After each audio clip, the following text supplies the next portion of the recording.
Hello student, welcome to Shri academy. Hello guys, कैसे हो आप सभी। आई होप आपकी जो नेट की तैयारी है वो अच्छी चल रही होगी। और अगर आपने जो है इससे पहले मेरा एक वीडियो है क्रिटिसिज्म से रिलेटेड, अगर आपने वो नहीं देखा है तो उसको देखिए, उससे भी आपको बहुत ज़्यादा हेल्प मिलेगी। तो आज का जो हमारा टॉपिक है गाइस, ये भी प्रीवियस ईयर से रिलेटेड है। और ये जो है हमारा, जैसा कि आपको थंबनेल पे भी दिखा होगा और यहाँ पे भी लिखा हुआ है कि language basic concept and pedagogy English in use. तो गाइज कैसे क्वेश्चन आते हैं, क्या लेवल रहता है क्वेश्चन का, तो इसके थ्रू मैंने बताने की कोशिश की है। और इसी के थ्रू आपको ये जानने को भी मिलेगा कि हम जो है, मेरी कोशिश ये रहेगी कि जितने भी थ्योरीज आती हैं या कंसेप्ट आते हैं वो आपको क्लियर करवाऊँ। जैसा कि मैंने क्रिटिसिज्म में भी आपको कंसेप्ट क्लियर करवाया था और आंसर जो है आप खुद दे रहे थे, तो यहाँ पे भी कुछ ऐसा ही करने की कोशिश कर रही हूँ मैं।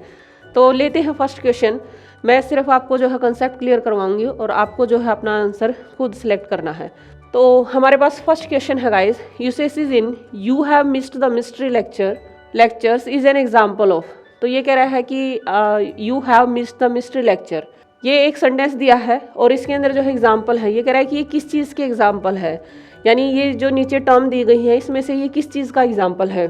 तो पहला है error of lexical choice, inadvertent mistake, metathesis और स्पूनरिज्म।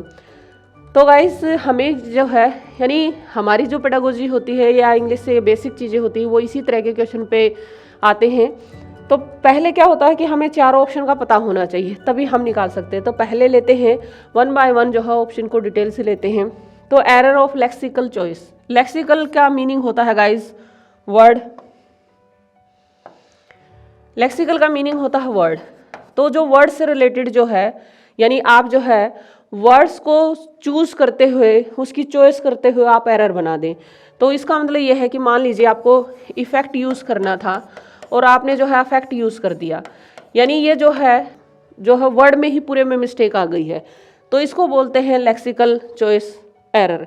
यानी लेक्सिकल का मीनिंग होता है वर्ड, और जब वर्ड को जो है चूज करते हुए आपसे मिस्टेक हो जाती है, यानी लेना था इफेक्ट और ले लिया इफेक्ट, या इफेक्ट लेना था इफेक्ट ले लिया, तो इसको जो है एरर बोलते हैं। यानी ये बन जाएगी।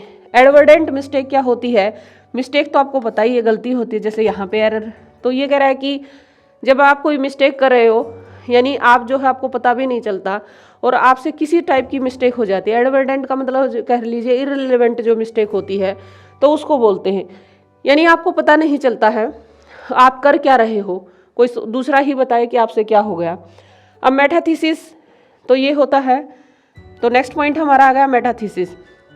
मेटाथीसिस के अंदर क्या होता है गाइस, यानी किस टाइप की मिस्टेक इसके अंदर आती है, या मेटाथीसिस होता क्या है। तो मेटाथीसिस वो होता है जब हम जो है किसी जो है सिलेबल को चेंज कर जाते हैं, या तो उसका सिलेबल को चेंज कर देते हैं, या उसको जो है किसी तरह से भी इस तरह से यूज़ करते हैं, रीऑर्डरिंग में कर देते हैं, यानी उसका ऑर्डर चेंज कर देते हैं, जिससे एक टाइप का नया वर्ड जो है बन जाता है। तो वो भी एरर होती है।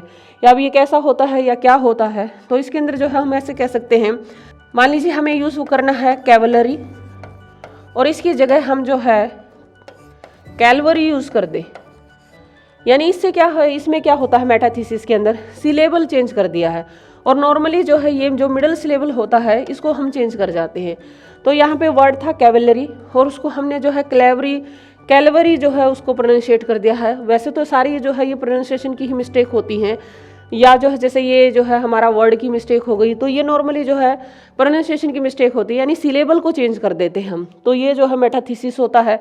अब स्पूनरिज्म क्या होता है गाइस, तो स्पूनरिज्म को समझने के लिए मैं एक छोटी सी आपको कहानी बता दूँ, या एक जैसे आपने एक फना मूवी देखी होगी जो काजोल की थी, उसमें एक जो है इस तरह से बोला जाता है जैसे कि पके पेड़ पे पका पपीता, पका पेड़िया पका कपीता।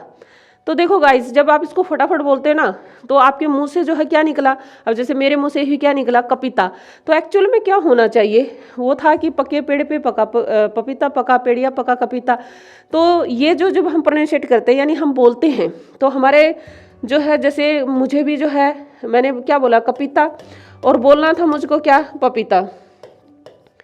तो गाइस ये जो है मैंने क्या किया, ये जो है कोइंसिडेंटली यानी जो स्पीकर होता है वो अनइंटेंशनली ऐसी मिस्टेक कर जाता है, और वो जो वर्ड होता है या जो वर्ड होता है जिसको प्रोनाउंशिएट कर रहा है उसके जो है इनिशियल साउंड के अंदर जो है उसके अंदर जो है चेंज ले आता है। जैसे बोलना था मुझे पपीता और बोल दिया मैंने कपीता, तो इसको बोलते हैं स्पूनरिज्म। तो गाइस ये होती है स्पूनरिज्म। कपीता और पपीता जो इसकी जो पहली साउंड है वो चेंज कर दी है हमने, तो ये होता है स्पूनरिज्म। अब क्वेश्चन के देख लेते हैं। तो यहाँ पे कह रहा है you have missed the mystery lectures.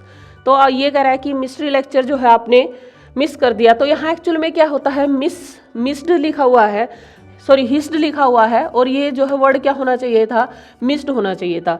तो मिस्ड की बजाय जो है हिस्ड, यानी इसकी भी जो इनिशियल साउंड जो है वो चेंज हो गई है। तो इसका मतलब जो हमारा क्वेश्चन का आंसर है वो स्पूनरिज्म है। तो थोड़ा सा स्पूनरिज्म के बारे में बात कर लेते हैं। ये जो है W.A. स्पूनर ने दिया था, और इन्हीं के नाम से जो है इस बुक का नाम, जो इस टर्म का नाम जो है स्पूनरिज्म पड़ा था।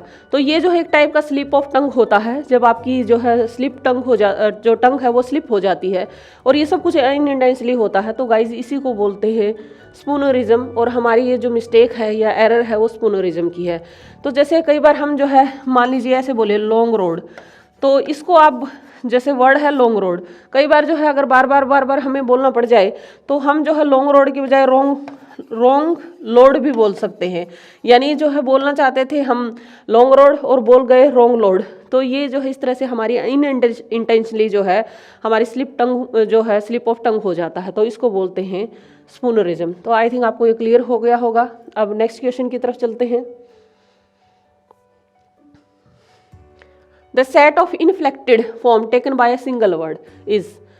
ये कह रहा है कि set of inflected form taken by a single word, एक ही वर्ड से जब एक जो है सेट ऑफ फॉर्म निकलती है उसको क्या बोलते हैं। तो पहले हम इन चारों का ऑप्शन लेते हैं, फिर हमको पता चल जाएगा। तो लेक्सीम क्या होता है गाइस, जैसे इसमें सबसे इजी है जो उससे शुरुआत कर लेते हैं। फोनिम आपने जरूर सुना होगा।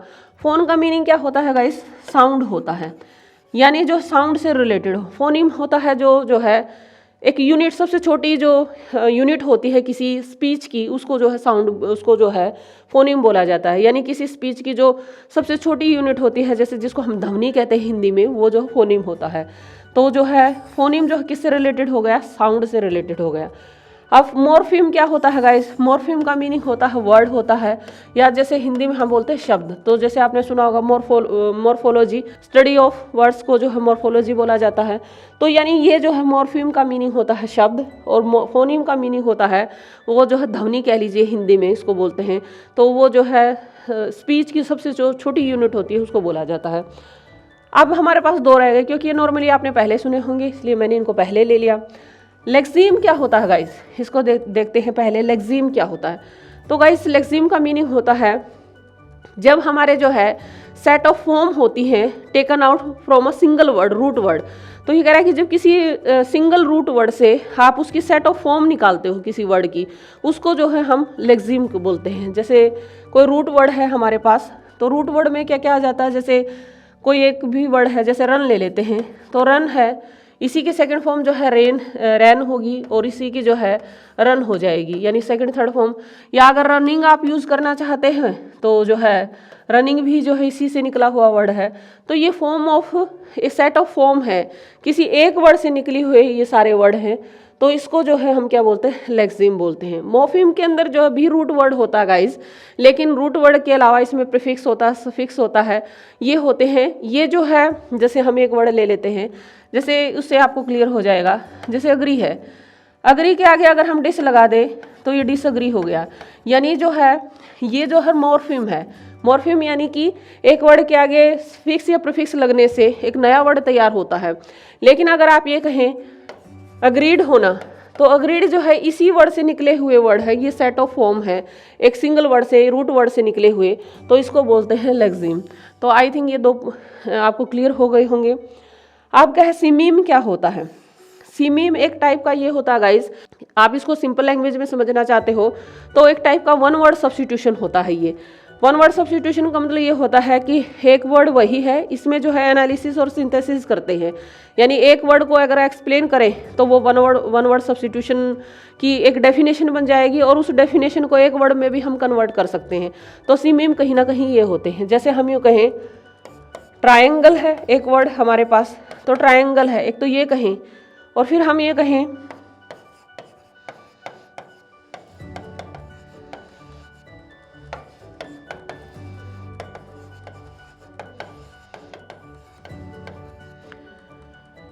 अब जैसे हमने कहा ट्रायंगल है या थ्री साइडेड स्ट्रेट फिगर, अगर हम इसको कहें तो ये दोनों लगभग एक ही बात है। ये ट्रायंगल का जो है दोनों एक दूसरे के सिमिम है ये, यानी आप कह सकते हो ट्रायंगल का जो एनालिसिस है वो थ्री साइडेड स्ट्रेट फिगर है और थ्री साइडेड स्ट्रेट फिगर का जो सिंथेसिस है वो जो है आपका ट्रायंगल है। तो आई थिंक आपको क्लियर हो गया होगा, ये दोनों जो है सिमिम है।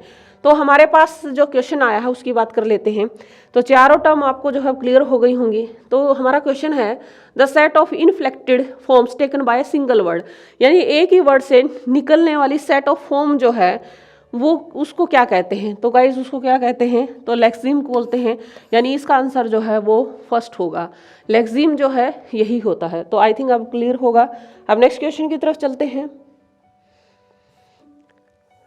Word with the same pronunciation and different meanings are. वैसे तो गाइज इस क्वेश्चन को देखो तो नॉर्मली आपको पता भी होगा कि वो वर्ड जो है कौन से होते हैं, सेम, उनकी प्रोनाउंसिएशन तो सेम होती है लेकिन उनके वर्ड जो है वो जो उनकी मीनिंग जो है डिफरेंट होता है। तो ये आपको वैसे तो पता भी होगा, लेकिन हम चारों टर्म लेंगे। तो ये एक्चुअल में ग्राफ है, ग्राफ्ट नहीं है, यानी टी नहीं है, ग्राफ वर्ड है, ग्राफ सुना। तो यहाँ हम सिंपल से शुरू करते हैं जो आपको नॉर्मली पता है। जैसे हम ये कहें होमो का मीनिंग क्या होता है, सेम होता है, और फोन का मीनिंग आपको पता है कि साउंड होता है। ये लैटिन वर्ड है, इसका मीनिंग ही जो है फोन का, इसी वर्ड से ही फ़ोन आया था, यानी इसी वर्ड से ही फ़ोन बना है क्योंकि उसके अंदर भी साउंड आती जाती है।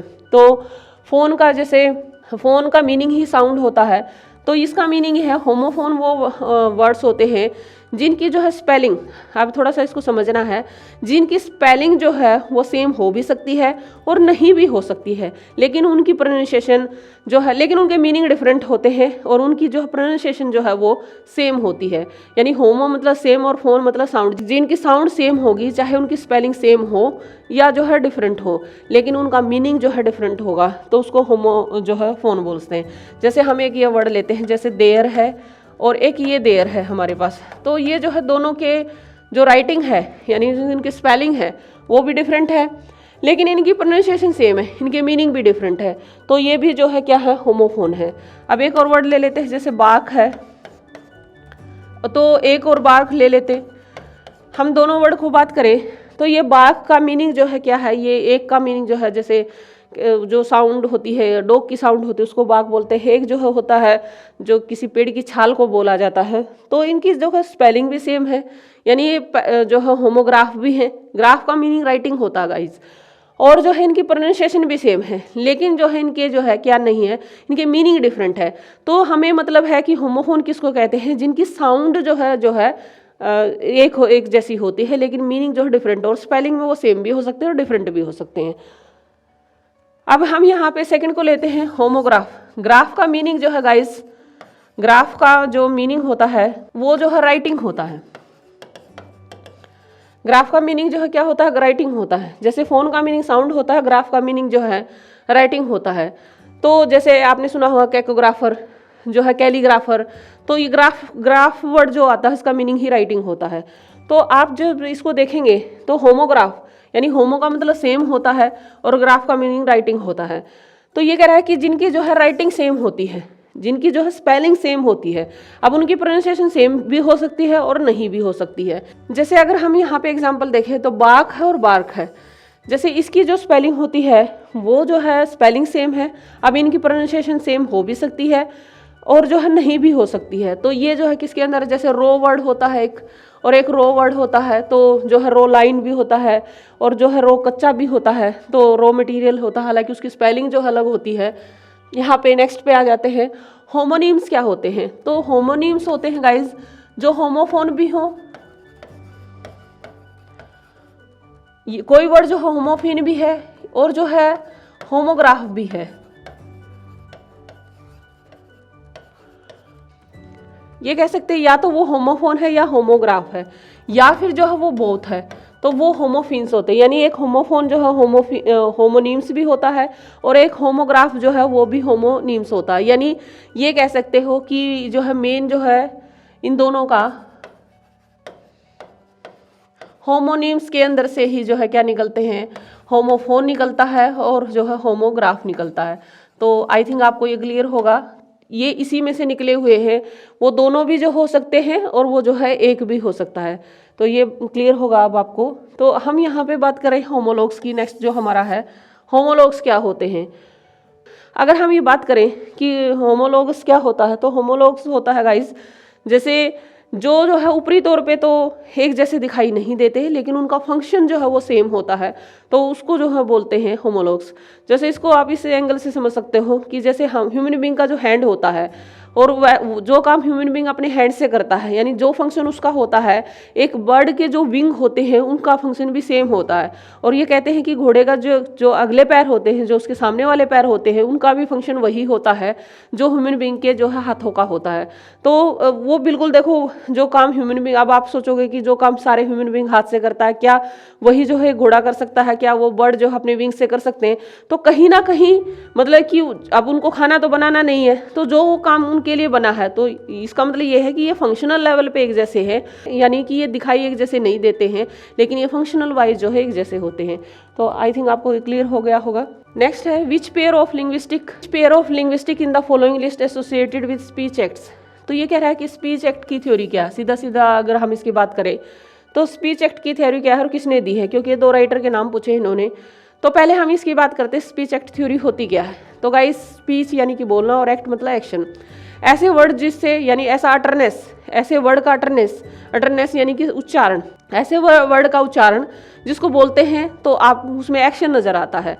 उसमें जो है एक्शन का मतलब ये है कि सामने वाले को आप प्रोवोक करते हो कुछ काम करने के लिए। आप थोड़ा सा इसको सिंपल करते हैं। अब हम इसके अंदर ये देखा जाता है कि स्पीकर का जो है, यानी इस थ्योरी के अंदर जो है ये बात की जाती है कि स्पीकर का बोलते हुए इंटेंशन क्या है, और जो है वो जो बोल रहा है उसका जो है उस लिसनर पे, उसकी ऑडियंस पे जो है वो इफेक्ट क्या है। तो यानी कि इसके अंदर स्पीकर का इंटेंशन देखा जाता है, और वो जो है कुछ काम करने के लिए, यानी एक्ट तभी आया कुछ काम करने के लिए, जो उसका ऑडियंस है या जो उसका लिसनर है उसको प्रोवोक करता है एक किस्म से, उसका इफेक्ट देखा जाता है। तो इसके अंदर जो है हमारे एक राइटर हुए हैं ऑस्टिन, जेल ऑस्टिन। इन्होंने एक बुक लिखी how to do things with words. इनकी एक ये books I how to do things with words. इसके अंदर इन्होंने जो है इस स्पीच को जो है, इस स्पीच एक्ट थ्योरी को एक किस्म से कॉइंड किया है और उसके बारे में बताया है। तो ये थोड़ा सा एक्सप्लेनेशन देते हैं कि अपनी बुक के थ्रू ही। तो कि लोकेशनरी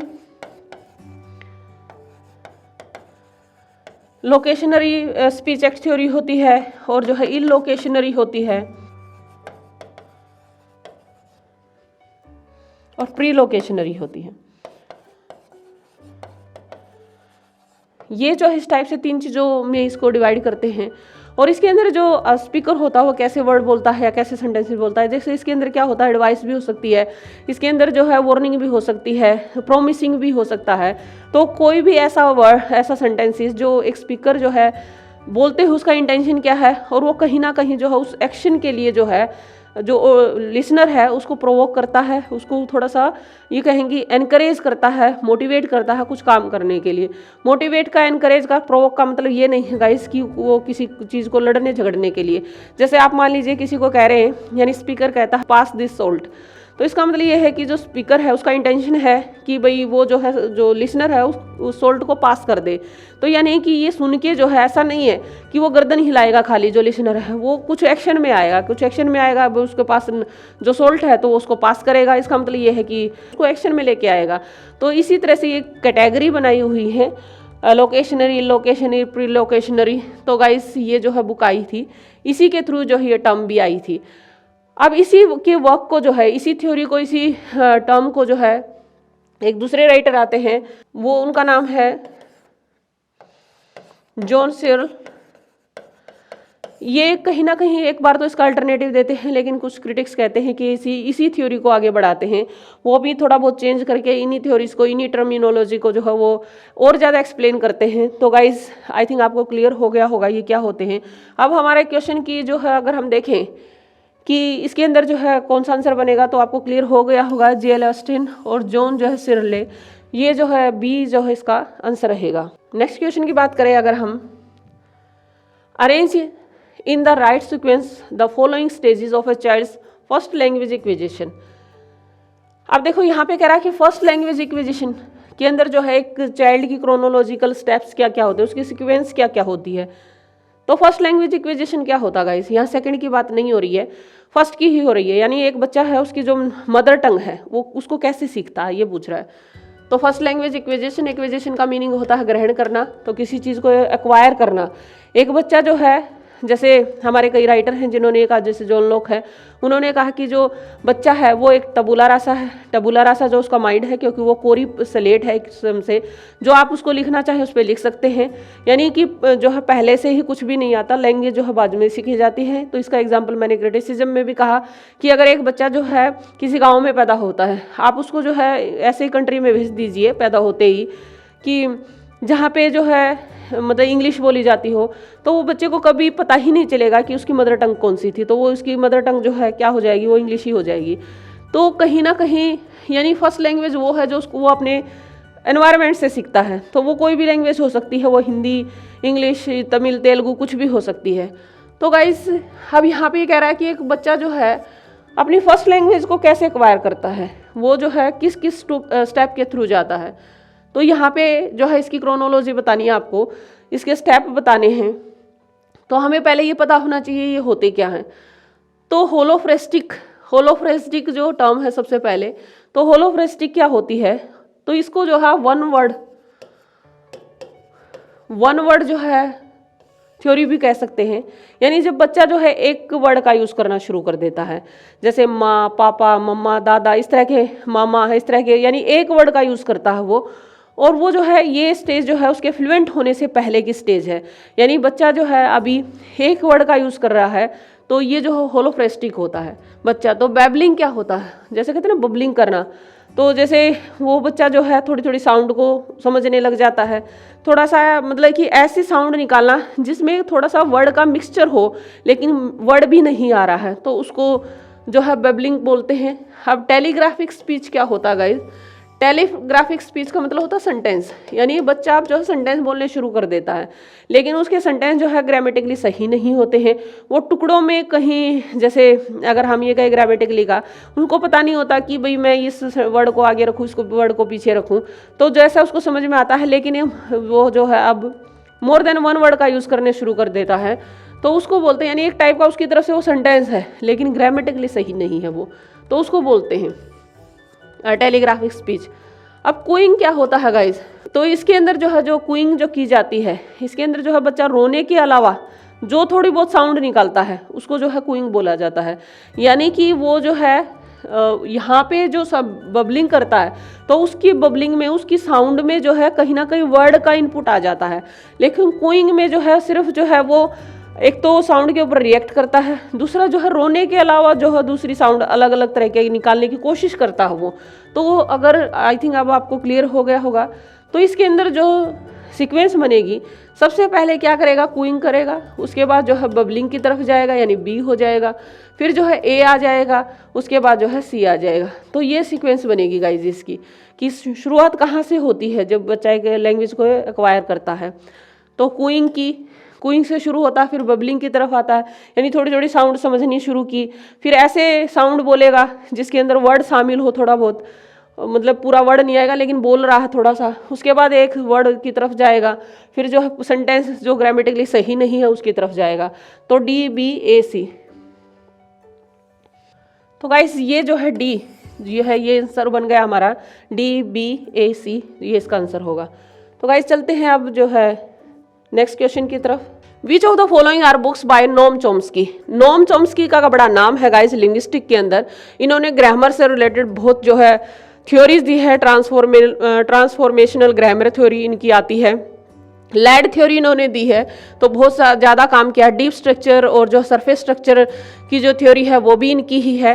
तो इन्होंने बहुत सारी जो है लिंग्विस्टिक के ऊपर जो है बुक्स लिखी हैं। तो यहाँ पे इनके नाम ही पूछा है, which of the following are books by Noam Chomsky. तो नोम चॉम्स्की ने जो है कौन कौन सी बुक लिखी है। तो वैसे तो ये कोई समझने समझाने का नहीं है, लेकिन इनकी थ्योरी समझने की है कि नोम चॉम्स्की की जो ट्रांसफॉर्मेशनल ग्रामेटिक थ्योरी क्या है या लेड थ्योरी क्या है, और बहुत तरह की थ्योरी इन्होंने दी है। डीप स्ट्रक्चर और जो है सरफेस स्ट्रक्चर वो सब, तो वो इनसे ही रिलेटेड हैं। तो पहले हम इनका सीधा क्वेश्चन ले लेते हैं। तो इन्होंने कौन सी जो है की है, तो सिंथेटिक स्ट्रक्चर ये इनका जो वर्क है, यानी ए जो है इनका वर्क है। और जो है aspect of the theory of syntax, तो ये जो है डी, यानी इनका जो वर्क है नोम चॉम्स्की का, इसके अंदर जो है बी और डी है।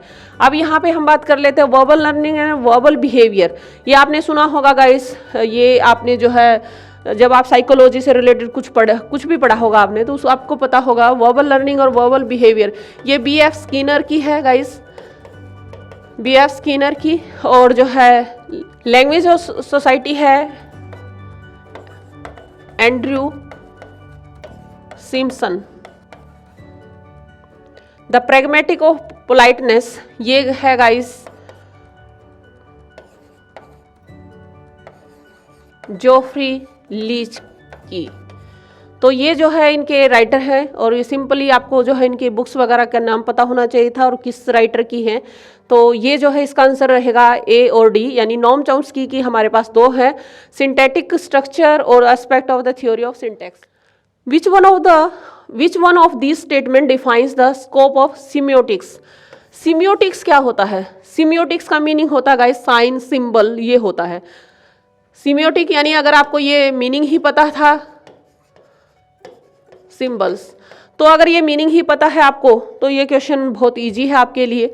तो पहले इसकी बात कर लेते हैं, इस क्वेश्चन को निकालने से पहले, इसको सोल्व करने से पहले। तो ये थ्योरी किसने दी है? एक तो जो है ससेरे ने दी है ये जो थ्योरी,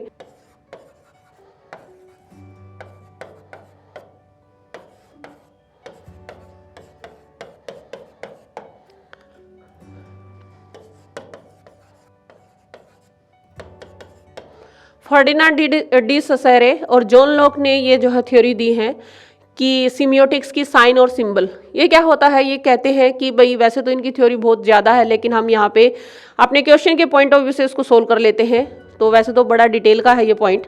ससेरे ये कहते हैं या जॉन लॉक ये कहते हैं, मतलब दोनों का अगर मिला जुला हम यहाँ ले तो हर सिंबल का अपना अपना कोई जो है मीनिंग होता है। यानी बिना सिंबल, यानी कि जो लोगोज हैं या जो सिंबल्स हैं या संकेत हैं, उनका जो है वो भी एक मीनिंगफुल होते हैं, तभी वो बनाए जाते हैं। यानी आप जैसे रोड क्रॉस करते हो तो जेब्रा लाइन जो आती है उसका क्या मीनिंग होता है, या मतलब कि रोड की जो लैंग्वेज होती है वो सारी सिंबल में चलती है। जैसे आप इसको ऐसे समझ सकते हो कि जो हमारे रेड लाइट है, ग्रीन लाइट है, तो इनका क्या सिंबल है। यानी ये सिंबल जो है ये अपने आप में अर्थपूर्ण है। अगर आपकी जो है जैसे रेड लाइट आएगी तो आपको रुक जाना होगा, ग्रीन लाइट आएगी तो आपको जाना होगा। तो वहाँ पे ऐसे कहीं लिखा नहीं हुआ, लेकिन आप सबको पता है, जो भी व्हीकल वगैरह चलाते हैं तो उसको पता है कि भाई रेड लाइट आ गई तो हमारे लिए स्टॉप है यहाँ पे, इसका मीनिंग। और जो है ग्रीन लाइट है तो इसका मतलब वॉक है। जैसे मैंने अभी एक वर्ड बोला आपको रेड, अगर ये रेड है यानी जो रेड है एक सिंबल है रेड कलर का, तो अगर कहीं इलेक्ट्रिसिटी है और वहाँ पे रेड सिंबल है तो इसका मतलब इसका मीनिंग जो है, यानी कॉन्टेक्स्ट के हिसाब से जो सिंबल होते हैं उनके मीनिंग निकलते हैं, तो इसका मीनिंग जो है डेंजर होता है।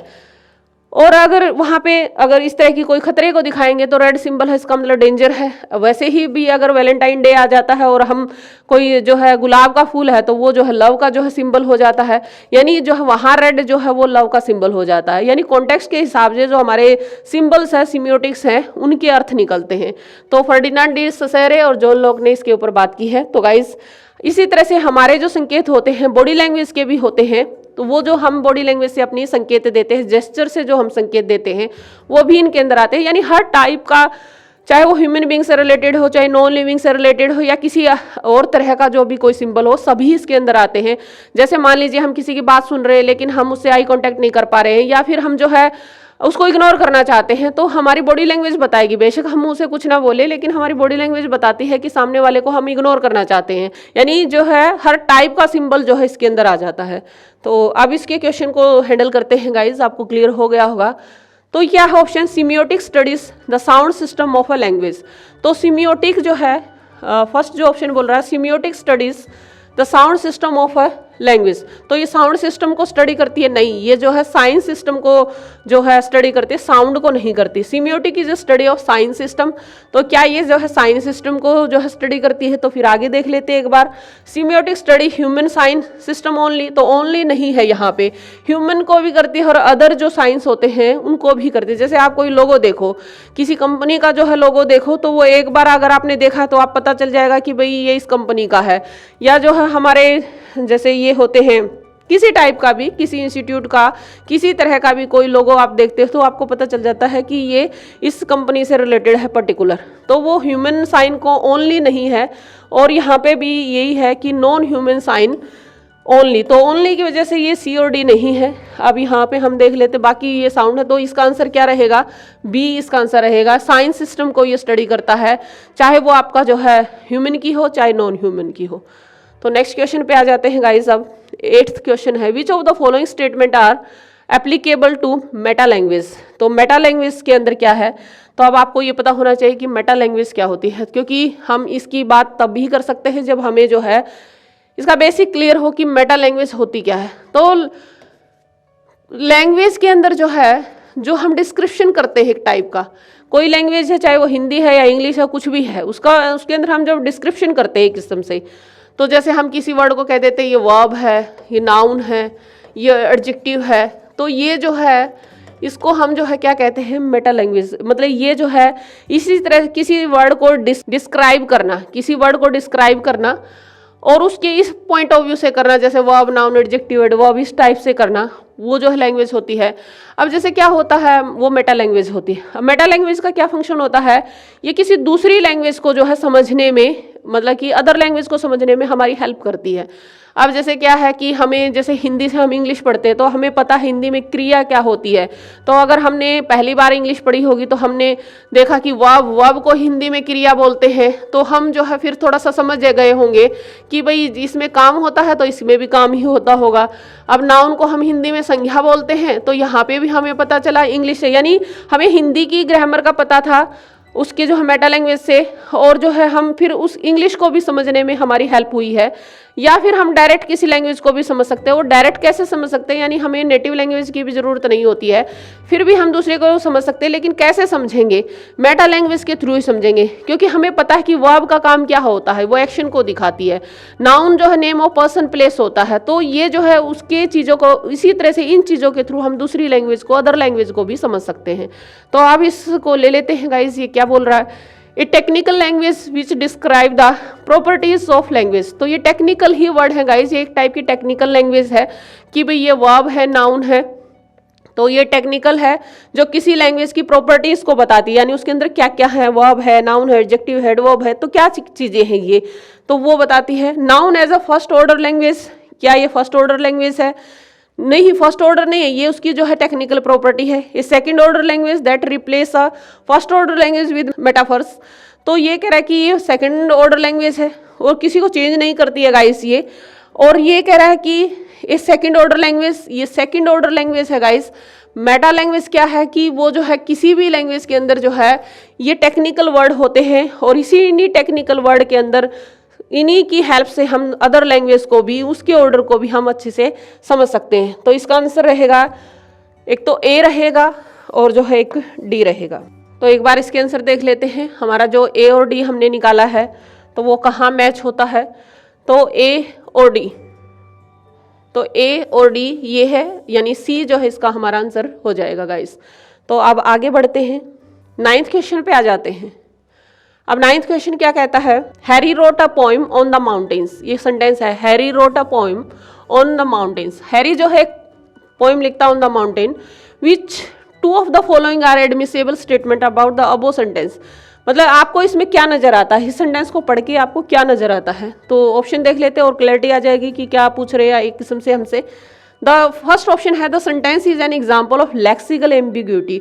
तो ये जो है कह रहा है कि ये सेंटेंस जो है लेक्सिकल एम्बिग्यूटी को शो करता है। नेक्स्ट है भी the sentence is an example of structural ambiguity. ये जो है स्ट्रक्चरल एम्बिग्यूटी को शो करता है। The sentence involves two deep structure, दो डीप स्ट्रक्चर को शो करता है ये।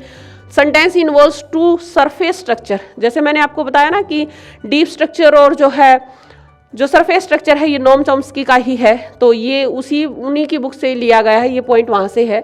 तो गाइज पहले तो हमें ये वर्ड पता होना चाहिए, एम्बिग्यूटी क्या होता है। अगर हमें एम्बिग्यूटी वर्ड पता है तो हम जो है फिर इसको अच्छे से सोल्व कर सकते हैं।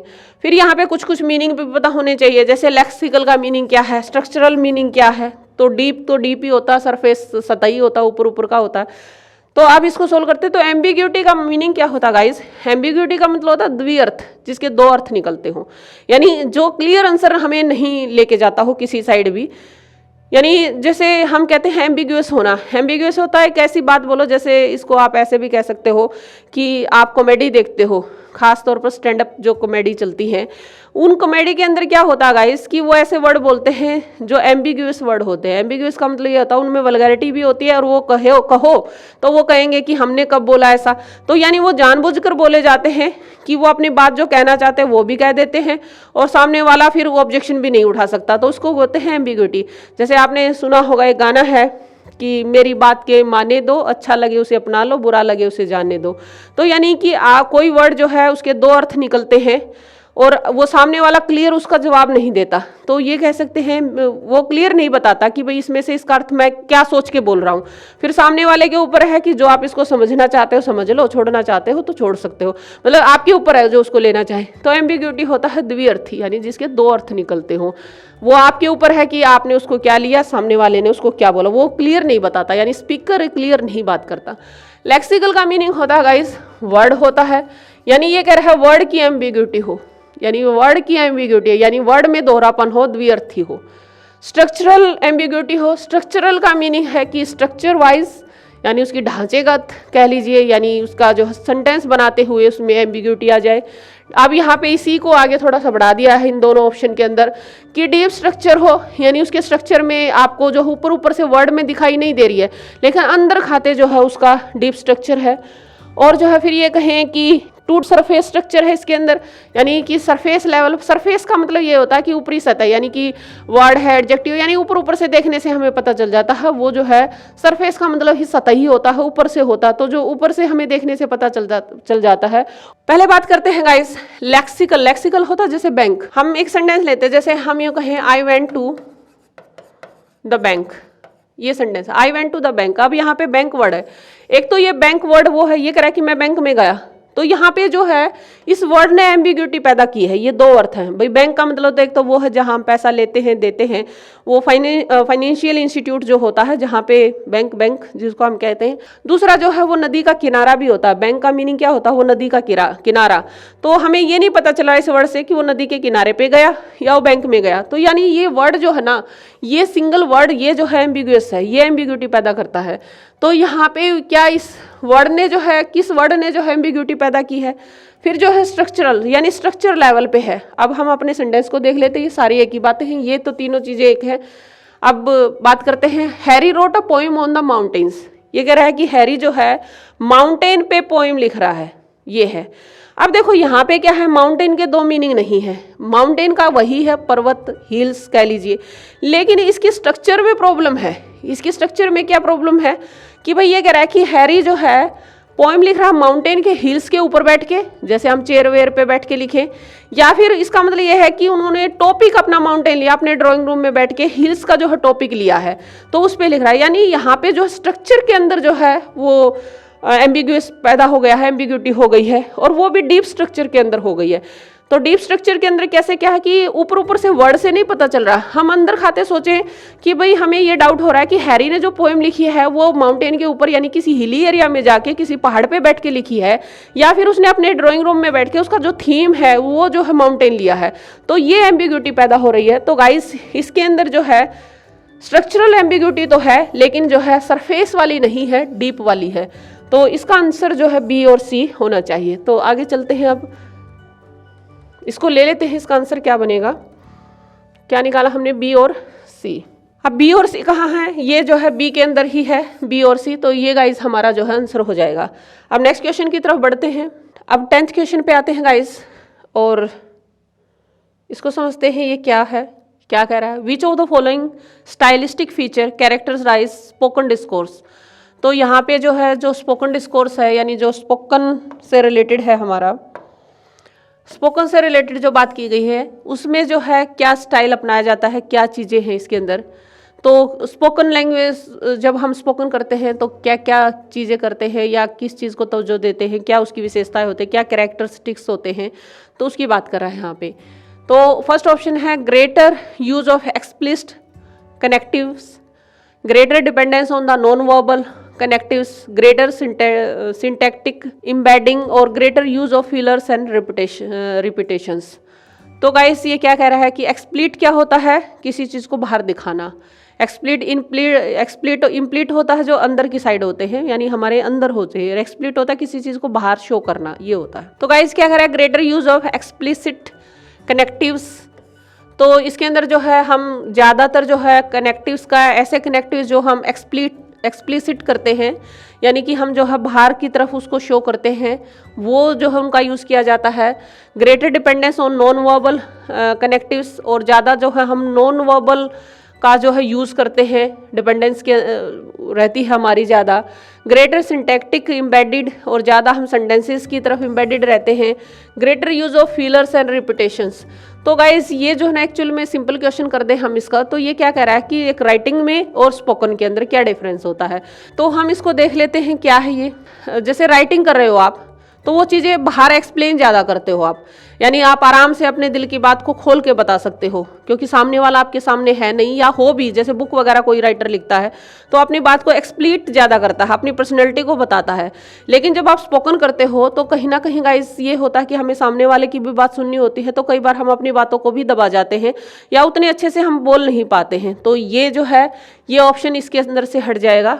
फिर ये कह रहा है greater dependence on non verbal connectives. हम ज़्यादा जो है नॉन वर्बल के ऊपर डिपेंड रहते हैं। नॉन वर्बल के अंदर जिसको हम कह सकते हो आप कि बॉडी लैंग्वेज का हम ज़्यादा यूज़ करते हैं। तो राइटिंग में कोई बॉडी लैंग्वेज का कोई फंक्शन नहीं होता, जेस्चर का कोई फंक्शन नहीं होता, तो ये स्पोकन के अंदर ज़्यादा होता है। तो नॉन वर्बल का मतलब यही है। तो ये हो गया ग्रेटर सिंटैक्टिक इम्बेडिड। तो सिंटैक्स होता है, वाक्य होते हैं, तो ज़्यादा वाक्यों का यूज हम वाक्यों को ज़्यादा एम्बेडेड करने की कोशिश करते हैं, इकट्ठा करने की कोशिश करते हैं। तो गाइस हम मोस्टली जो है नॉन वर्बल एरिया से अपना काम चला लेते हैं, यानी बॉडी लैंग्वेज जेस्चर जो हमारे हैं उससे हमारा काम चल जाता है। यानी क्या होता है एक्सप्रेशन दे देते हैं हम, और हमारे कम वर्ड भी हमारा ज़्यादा काम कर जाते हैं। लेकिन राइटिंग स्किल में आपको हर बात के लिए जो है वर्ड देना पड़ता है। इवन अगर आप जो है कोई ऐसा, जैसे हम हिंदी में बोलते ओहो आहा, ये जो है लिखते हैं जब हम वर्ड, तो अगर आप लिख रहे हो तो अगर किसी का दुख दिखाना है तो भी आपको बताना पड़ेगा, खुशी दिखानी है तब भी एक वर्ड का यूज़ करके ही आप बताएंगे।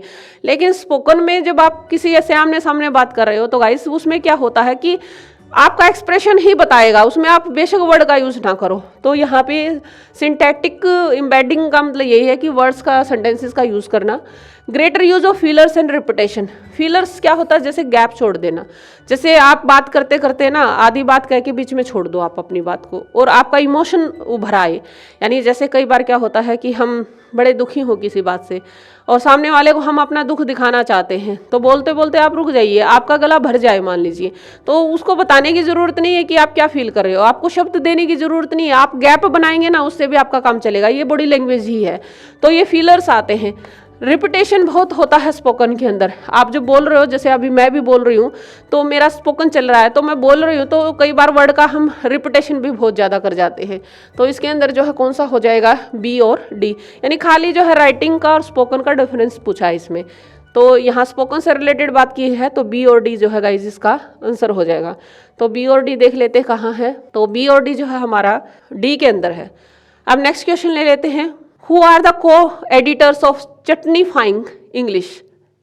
चटनीफाइंग इंग्लिश ये क्या होती है, अब इसकी भी बात करेंगे।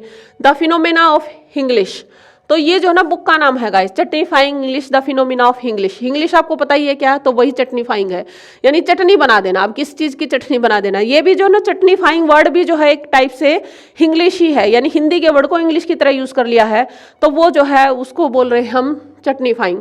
तो आप जो है क्या होता है इसकी बात कर लेते हैं। जैसे हम जो है क्या नॉर्मली बोलचाल में भी हिंदी और इंग्लिश का मिक्स यूज़ करते हैं। हिंदी और इंग्लिश आप देखिए, कोई जो है डिस्कशन देख लो न्यूज़ चैनल पे, कोई डिबेट देख लीजिए, उसमें जो है या नॉर्मल बोलचाल देख लीजिए, और खासतौर पर जो मेट्रोपॉलिटन सिटी के जो लोग हैं, यानी जो बड़े शहरों के लोग हैं, वो एक सेंटेंस हिंदी में बोलेंगे, एक सेंटेंस इंग्लिश में बोलेंगे, आधा सेंटेंस हिंदी में बोल जाएंगे, आधा सेंटेंस इंग्लिश में बोलेंगे। इसको आप ज़्यादातर देखिए, जो हमारे फिल्म स्टार्स हैं, वो जो है एक सेंटेंस बोलते बोलते उसमें उस सेंटेंस के भी दो पीसेस करेंगे, आधा सेंटेंस हिंदी में होगा, आधा इंग्लिश में होगा। तो ये इसको चटनीफाइंग कर देते हैं, ना तो वो प्योर हिंदी बोल रहे हैं, ना वो प्योर इंग्लिश बोल रहे हैं, तो उसको बोलते हैं चटनीफाइंग, यानी कि मिक्सचर किया हुआ है, तो ये जो है इसको बोलते हैं चटनीफाइंग। तो ये इसके इन्होंने बुक है, ये बुक का नाम है, तो ये बुक किसने लिखी है, तो ये जो है दो राइटर हैं, रीटा कोठारी और रूपर्ट स्नेल, ये जो है इन दोनों ने ये बुक लिखी है। तो इसमें से हम इसका देख लेते हैं कौन सा आंसर है, बी और सी है, तो बी और सी जो है यानी सी आंसर जो है हमारा बन जाएगा। 12 क्वेश्चन की तरफ आ जाते हैं। 12 के अंदर क्या है guys, which to aspect of cultural diffusion in the age of globalisation need to be addressed by pedagogy of language in general and of English in particular. तो आपको ये बताना है यहाँ पे, which to aspect of cultural diffusion, diffusion होता है diffuse करना, यानी दो किसी चीज़ का मिक्सचर, तो किसका मिक्सचर, कल्चरल डिफ्यूजन, यानी कल्चर का मिक्सचर होना in the age of globalization, जो ग्लोबलाइजेशन की जो एज है, यानी जब पूरा वर्ल्ड ही एक जो है एक विलेज की तरह हो गया है, हम सब जो है एक ग्लोबलाइजेशन के अंदर हैं, यानी कोई किसी से दूर नहीं है, किसी भी देश में कोई भी छोटी सी घटना होती है तो उसका इफेक्ट जो है उसका पता सारी जगह लग जाता है। तो यानी आजकल कोई क्या है कि ग्लोबलाइजेशन की वजह से, सोशल मीडिया की वजह से, या भी जो अपनी टेक्नोलॉजी है उन सब की वजह से क्या है, चीज़ें जो है स्प्रेड आउट जल्दी हो जाती है। तो वो जो है एक देश में, छोटे से देश में कहीं कुछ हो रहा है तो पूरे जो है वर्ल्ड में फैल जाती है वो चीज़। तो उसको बोल रहा है कि उसके अंदर जो है कल्चरल डिफ्यूजन बहुत ज़्यादा है। कल्चरल डिफ्यूजन का मतलब ये है कि भाई आप यहाँ बैठे बैठे उस कंट्री में कभी गए भी नहीं हो तो वहाँ का कल्चर समझ सकते हो, देख सकते हो। और जो है जब से यूट्यूब आया है उसने तो फतूर ही उतार रखा है बिल्कुल। तो वो क्या है कि आप वहाँ के देखिए, वो अपने कल्चर के वीडियो बनाते हैं, हम इधर से अपने बनाते हैं, तो वो जो है हमें कल्चर की नॉलेज हो जाती है एक दूसरे की, क्या उनके जो है ट्रेडिशन है, क्या उनके रिचुअल्स हैं, वो सब हमें पता चल जाता है। तो ये कह रहा है कि need to be addressed by pedagogy of language in general, यानी जो एक लैंग्वेज है वो इस तरह के डिफ्यूजन को बढ़ाती है। और जो है जनरल वे में कोई भी लैंग्वेज हो सकती है, लेकिन इंग्लिश की पर्टिकुलर बात करें तो वो जो है कैसे करती है, वो कौन से एस्पेक्ट है जिससे कल्चरल डिफ्यूजन होता है, इसको ले लेते हैं हम। आई थिंक क्वेश्चन क्लियर होगा। तो यूनिडायरेक्शनल होती है, यूनिडायरेक्शनल नहीं हो सकती गाइस। यूनिडायरेक्शनल क्या होती है कि भाई अगर हम अपने कल्चर की बात करें और सामने वाला ना करे तो हमें तो जो है कोई भी लैंग्वेज है जब तक वो जो है दोनों साइड नहीं होगी, कोई भी लैंग्वेज चाहे हिंदी है, जैसे अगर हम जो है हिंदी बोलते हैं और जो है दूसरी कंट्री जिसका हम कल्चर जानना चाहते हैं वो हिंदी को ना तो लाइक करते ना बोलते हैं, तो वो जो है कल्चरल डिफ्यूजन नहीं होगा। कल्चरल डिफ्यूजन ये होगा जब वो एक लैंग्वेज जो है दोनों साइड जा रही होगी। कल्चर का डिफ्यूजन का मतलब यह है कि दो कल्चर का मिलना। तो दो कल्चर का मिलना कैसे होगा, जब वो जो है जैसे हम लोग इंग्लिश को पसंद करते हैं और वो लोग भी जो है वो उनकी मदर टंग है, तो वो जो है जब इंग्लिश यहाँ पर्टिकुलर बोला है तो अगर वो फैलती है तो कल्चरल डिफ्यूजन हो जाता है। तो यानी ये है जो है यूनिडायरेक्शनल नहीं है, यानी एक साइड नहीं चलती है, उधर से भी और दोनों साइड से जो है इसका होता है। तो मल्टी डायरेक्शनल आएगा। और मल्टी डायरेक्शनलिटी क्या होता है कि जिसमें जो है कई डायरेक्शन में होकर काम करते हैं, यानी एजुकेशन वाइज भी होता है, बिजनेस वाइज भी होता है। यानी एक लैंग्वेज जो है ये नहीं है कि सिर्फ पढ़ने और पढ़ाने के लिए होता है, लैंग्वेज से आप बिजनेस भी करते हो, आप मतलब ट्रेड में भी जाते हो, और जो आपके पॉलिटिकल जो रिलेशन होते हैं वो भी अच्छे बनते हैं। तो यानी कि ये जो है लैंग्वेज या कोई भी पर्टिकुलर लैंग्वेज या कोई भी लैंग्वेज या इंग्लिश की हम या बात करें तो वो मल्टी डायरेक्शनलिटी होती है उसके अंदर एक तो, और जो है कॉम्प्लेक्स एंड एक्सटेंसिव होती है, सिंप्लिसिस्टिक और जो है एब्रीवेटिव होती है, एब्रीवेटेड होती है। तो गाइज वो कॉम्प्लेक्स होती है। कॉम्प्लेक्स आप कहाँ से शुरू हुई, कहाँ तक पहुँची, कैसे पहुँची, तो इस चीज़ का कोई जो है वो एक क्लियर वे नहीं होता। अब हम यहाँ कहे कि भाई हम ये कह देते हैं कि जो अंग्रेज आए उन्होंने इंग्लिश लेके आए, ठीक है लेके आए, लेकिन पहली बार किसने सीखी, क्यों हमारे लोगों को ही वो अच्छी लगी, क्यों उन्होंने प्रमोट किया, तो ये कौन था जो पहली बार इसको प्रमोट करने वाला था, वो तो गए हुए बहुत साल हो गए, फिर हम उसको क्यों नहीं छोड़ रहे। तो यानी कि ये जो कॉम्प्लेक्स है एक चीज़, ये एक्सटेंसिव वे में है, ये जो है मतलब कि सिंपल वे में नहीं है। आप इन चीज़ों की यानी ये मल्टी डायरेक्शनल में चलती है, आप चाह के भी इस चीज़ को नहीं छोड़ सकते, और दूसरा जो है ये कॉम्प्लेक्स वे में है। तो ये जो है इसका बी और सी जो है इसका आंसर बनेगा। अब यहाँ पे हम लिख लेते हैं बी और सी जो है कौन सा है, तो बी और सी जो है बी ऑप्शन में ही है। नेक्स्ट क्वेश्चन की बात करते हैं गाइज। 13 क्वेश्चन पे आ जाते हैं। Given below are two statement assertion and reason. यहाँ पे जो है मैंने आपको क्रिटिसिज्म के पोर्शन में भी बताया था कि हमारे यहाँ जो है असर्शन के और जो है रीजनिंग के जो है क्वेश्चन बहुत सारे आते हैं और वो हर टाइप में आते हैं। ये नहीं कि सिर्फ क्रिटिसिज्म में आते हैं, ब्रिटिश लिटरेचर में आते हैं, यानी हर टाइप में आपके जो है असर्शन और रीजनिंग के क्वेश्चन आते हैं। तो यहाँ पे पेडागोजी के अंदर भी आए हुए हैं। तो अब हम ये देख लेते हैं असर्शन क्या कहता है। Dialects are the broad range of social as well as regional variety. Dialect क्या होती है गाइस? डायलेक्ट्स होती है बोली। तो जो हमारी बोलियां होती हैं उनकी ब्रॉड रेंज होती है, यानी वो फैली हुई रेंज होती है, ब्रॉड रेंज में होती है। और सोशल के साथ साथ जो है क्या उनका रीजनल वैरायटी होती है उनके अंदर, यानी वो जो है बोलियां क्या होती है रीजनली ही होती है। जैसे हरियाणवी है तो हरियाणा में बोली जाती है। आप ये देखिए हरियाणा के अंदर भी बहुत बड़ा स्टेट नहीं है, फिर भी यहाँ पे कहते हैं कि 12 कोस में बोली बदल जाती है। यानी आप जो है एक यहाँ पे भी नॉर्थ साउथ करें हरियाणा के अंदर भी, तो यहाँ बोलियों का जो इफेक्ट है या जो वे ऑफ स्पीकिंग है वो चेंज हो जाता है। तो यानी कि रीजनल वैरायटी का उसके ऊपर इफेक्ट पड़ता है। और वो सोशल है, सोशल इन द सेंस है कि कुछ हमारे जो डिस्ट्रिक्ट हैं जो राजस्थान की साइड है तो उनकी जो बोली है उनमें राजस्थानी टच आता है। जैसे आप ये कहें भिवानी का एरिया जो है वो हमारा राजस्थान से मिलता जुलता है, या फिर तो उनके अंदर जो है वैसा टच आएगा बोलते हैं। जो हमारा मेवात का इलाका है, यानी कि अगर हम जो है साउथ ऑफ हरियाणा की बात करें तो जो हमारा मेवात का इलाका है या जो हमारा जो है गुड़गांव का इलाका है उसके अंदर यूपी का टच आता है, क्योंकि उनके गांव के अंदर, क्योंकि वहाँ पे जो है वो यूपी से ज़्यादा मैच हो जाते हैं। इसी तरह से आप जो है अगर हम ये कहें अम्बाला की साइड की बात करें, या फिर हम जो है यानी हमारे जो ऊपर के जो स्टेट है यानी डिस्ट्रिक्ट है नॉर्थ के तरफ के हैं, तो हम उनमें बात करें तो चंडीगढ़ का जो है टच आता है। तो गाइस ये सब क्या है, यानी कि रीजनल वैरायटी का जो है इनके ऊपर इफेक्ट पड़ता है। और सोशल भी यही है कि जैसा सोशलिटी पहनावा तक चेंज हो जाता है, जो आसपास के जो दूसरा जैसे भी कोई जो है अदर स्टेट लगता है या अदर कंट्री लगती है, तो उसका पहनावा उसका कल्चर कहीं ना कहीं शामिल हो जाता है। तो डायलेक्ट की बात हो रही है यहाँ पे, तो डायलेक्ट जो है इसकी ब्रॉड रेंज जाती है सोशल और इसके अंदर रीजनल वैरायटी होती है दोनों। अब यहाँ पे रीजन क्या कह रहा है, और रीजन क्या होता है? रीजन होता क्योंकि। अब क्योंकि इसका कारण बता रहे हैं। A dialect describe variation not only at the phonological level but also at the level of lexis and syntax. इसका कारण ये बता रहे हैं कि जो डायलेक्ट है उसके अंदर बहुत ज़्यादा वेरिएशन होती है, फोनोलॉजिकल लेवल पे भी, फोनोलॉजिकल यानी बोलते हुए स्पोकन करते हुए, साउंड के लेवल पे भी, और उसके साथ साथ जो है लेक्सिकल यानी वर्ड के लेवल पे भी, और सिंटैक्स के लेवल पे भी। तो गाइस सिंटैक्स यानी कि सेंटेंस के लेवल पे भी। तो ये जो है असर्शन और रीजनिंग दोनों सेंटेंस तो सही है कि जो डायलेक्ट है उसके अंदर बहुत ज़्यादा वेरिएशन होती है। जैसे अभी मैंने कहा कि हरियाणा में कहते हैं कि 12 कोस पे बोली बदल जाती है, तो वेरिएशन बहुत ज़्यादा होती है। वेरिएशन का मतलब है कि चेंज आना, तो वेरिएशन बहुत ज़्यादा होती है फोनोलॉजिकल लेवल पे भी, यानी कि एक्सेंट में भी आ जाती है चेंज। और दूसरा जो है लेक्सिकल और सेंटेंसेज, यानी वर्ड भी ऐसे यूज़ करते हैं जो हम इधर यूज़ नहीं करते होंगे, हमारे किसी दूसरे डिस्ट्रिक्ट में दूसरे स्टेट में जो है वो वर्ड यूज़ करते होंगे। सेंटेंस में भी यानी कि वो उसमें भी चेंज आता है। लेकिन ये इसका कारण नहीं है। इसका कारण ये नहीं है कि भाई इसलिए यहाँ पे रीजनल वैरायटी है।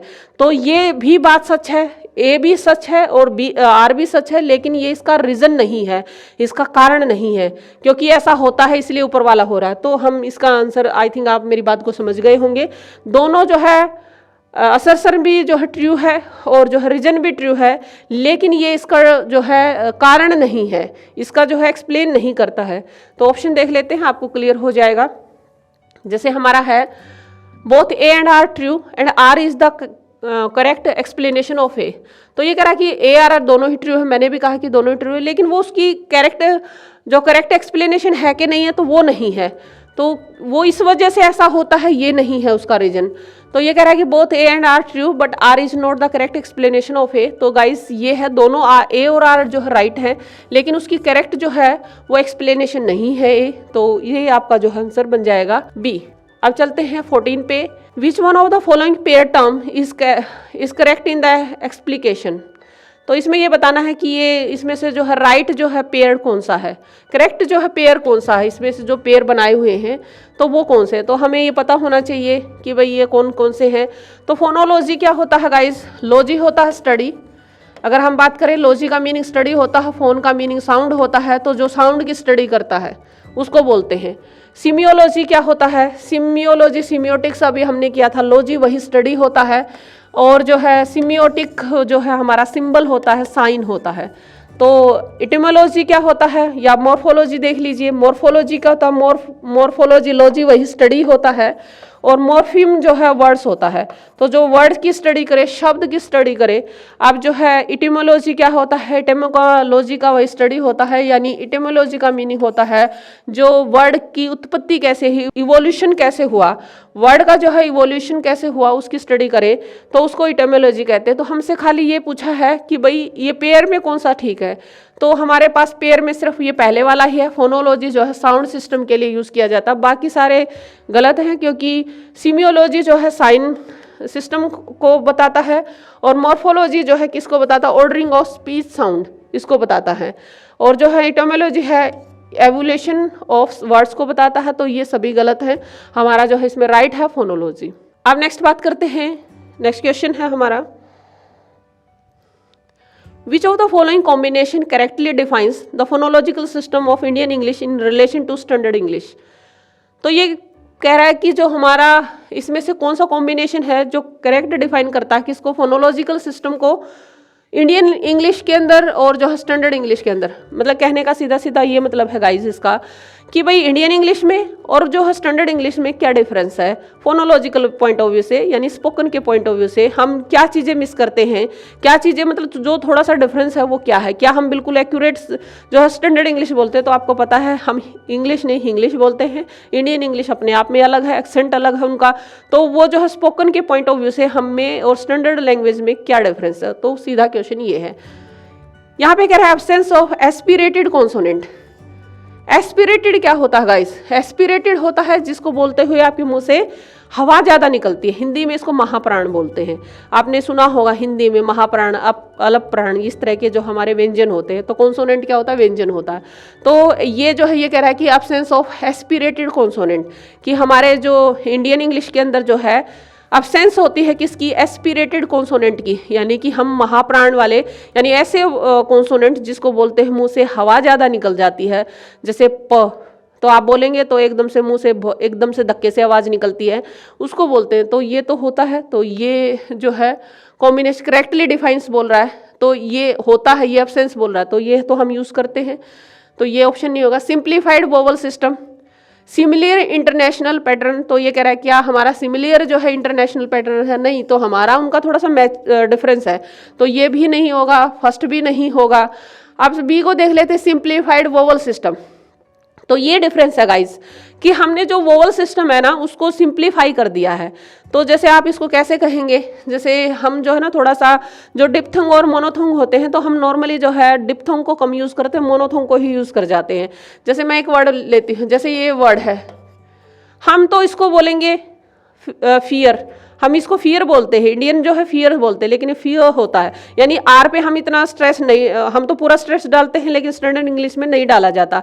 तो हमारा जो ये एक्चुअल में ये बीच में जो है डिप्थोंग आता है, तो हम इसको मोनोथोंग की तरह ले लेते हैं। मोनोथोंग क्या होता है, जिसमें सिंगल साउंड होती है, डिप्थोंग जिसमें डबल साउंड होती है। तो ये फियर बोलते हुए, यानी हम फियर बोल रहे हैं, हमारे लिए तो जो ये फियर है ये इस तरह से है, ये है, हम हमारी प्रोनाउंसिएशन ये है, और वो उनकी जो प्रोनाउंसिएशन होती है वो ये होती है, ये वाली होती है। तो यानी ये जो है यहाँ पे वोवल में हम जो है ज़्यादातर किसका यूज़ करते हैं, मोनोथोंग का यूज़ करते हैं, और ये जो स्टैंडर्ड इंग्लिश होती है इनके अंदर डिप्थोंग का भी यूज़ किया जाता है, तो हम कम यूज़ करते हैं, यानी हमने अपनी तरफ से सिंप्लीफाइड कर दिया है। तो ये एक तो ये ऑप्शन है। फिर ये कह रहा है कि तो हमने ये इंटरनेशनल पैटर्न तो हम पूरा का पूरा फॉलो नहीं करते हैं। तो presence of voiced aspirated consonant, तो प्रेजेंस होती है किसकी, वॉइस्ड एस्पिरेटेड कॉन्सोनेंट की प्रेजेंस होती है। अभी एस्पिरेटेड मैंने आप लोगों को बताया कि क्या होता है। एस्पिरेटेड का मतलब होता है जिसमें से हवा निकलती है, और वॉइस्ड का मतलब यह है कि जब आप कुछ बोलते हो, कोई वर्ड कोई लेटर बोलते हो, तो यहाँ जो आपके जो वोकल कॉर्ड होता है उसके अंदर जो है घर्षण की आवाज़ आती है, मतलब कि वॉइस्ड उसको बोलते हैं जिसमें आवाज़ निकलती है, यानी आपको घर घर की आवाज़ आएगी जब बोलते हैं। जैसे आप एक तो कै वर्ड बोलो, एक ख वर्ड बोलो, तो ख बोलोगे तो यहाँ पे थोड़ा सा जो है वाइब्रेशन होना शुरू हो जाता है, तो इसी को जो है वॉइस्ड बोलते हैं। तो इनकी प्रेजेंस तो होती ही होती है। तो हमारे जो है कौन कौन से आंसर हो गए गाइस, तो हमारा एक तो बी हो गया, एक डी हो गया। तो अब इसका जो आंसर देख लेते हैं, तो इसका जो आंसर है बी और डी। नेक्स्ट क्वेश्चन है guys, Bridge Kacheru has observed a tendency among Indian English speakers and writers to use hybridize lexical item. One example of this is, तो यहाँ पे जैसे गाइस अगर आपने मेरा पहला वीडियो देखा है तो हमने उसके अंदर भी जो है ब्रिज कैचरू के बारे में ऑलरेडी हम बात कर चुके हैं। ब्रिज बिहारी कैचरू इनका पूरा नाम है, ये हमारे इंडियन राइटर हैं और इन्होंने जो है जो कई तरह की थ्योरी दी है, लिंग्विस्टिक हैं ये हमारे, और इन्होंने जो है इंडियनाइज्ड इंग्लिश बुक, तो जो है इसमें इन्होंने क्या कहा कि जो इंडियन इंग्लिश लैंग्वेज जो स्पीकर होते हैं, यानी जो इंडियन है वो इंग्लिश को कैसे बोलते हैं, तो बहुत सारे जो है वर्ड खुद जो है ये क्रिएट करते हैं। ऐसा होता भी है, इंग्लिश इसीलिए लाइव जो है एक लैंग्वेज है क्योंकि जहाँ जहाँ जिस एरिया में ये जाती है तो वहाँ के वर्ड अपने आप में शामिल करती चलती है। तो इनकी जो बुक है इंडियनाइज्ड इंग्लिश लैंग्वेज, तो उसके अंदर जो है ये बताते हैं कि हम जो है जो इंडियन है वो जो है हाइब्रिडाइज्ड लेक्सिकल वर्ड बोलते हैं। तो लेक्सिकल का मीनिंग क्या होता है गाइस, वर्ड्स होता है, और हाइब्रिडाइज का मतलब ये होता है, हाइब्रिड किसको बोलते हैं, हाइब्रिड ये होता है जो देसी और विदेशी का जो कॉम्बिनेशन होता है, तो उसको बोलते हैं हाइब्रिडिज। यानी हाइब्रिड का मतलब ये है कि जैसे कुछ देसी चीज़ें हैं उसके साथ जो है विदेशियों को मिक्स कर दिया जाए, तो हाइब्रिड जो है एक जैसे सीड वगैरह होते हैं, तो यहाँ पे ये कह सकते हैं कि हिंदी वर्ड और जो है प्लस इंग्लिश वर्ड, तो इन दोनों का जो मिक्सचर है, यानी हम ऐसे वर्ड अपने आप जो है इंडियन क्रिएट कर लेते हैं, जो एक हिंदी वर्ड होगा इंग्लिश वर्ड होगा, एक नए कॉन्टेक्स्ट में उसको यूज़ करते हैं।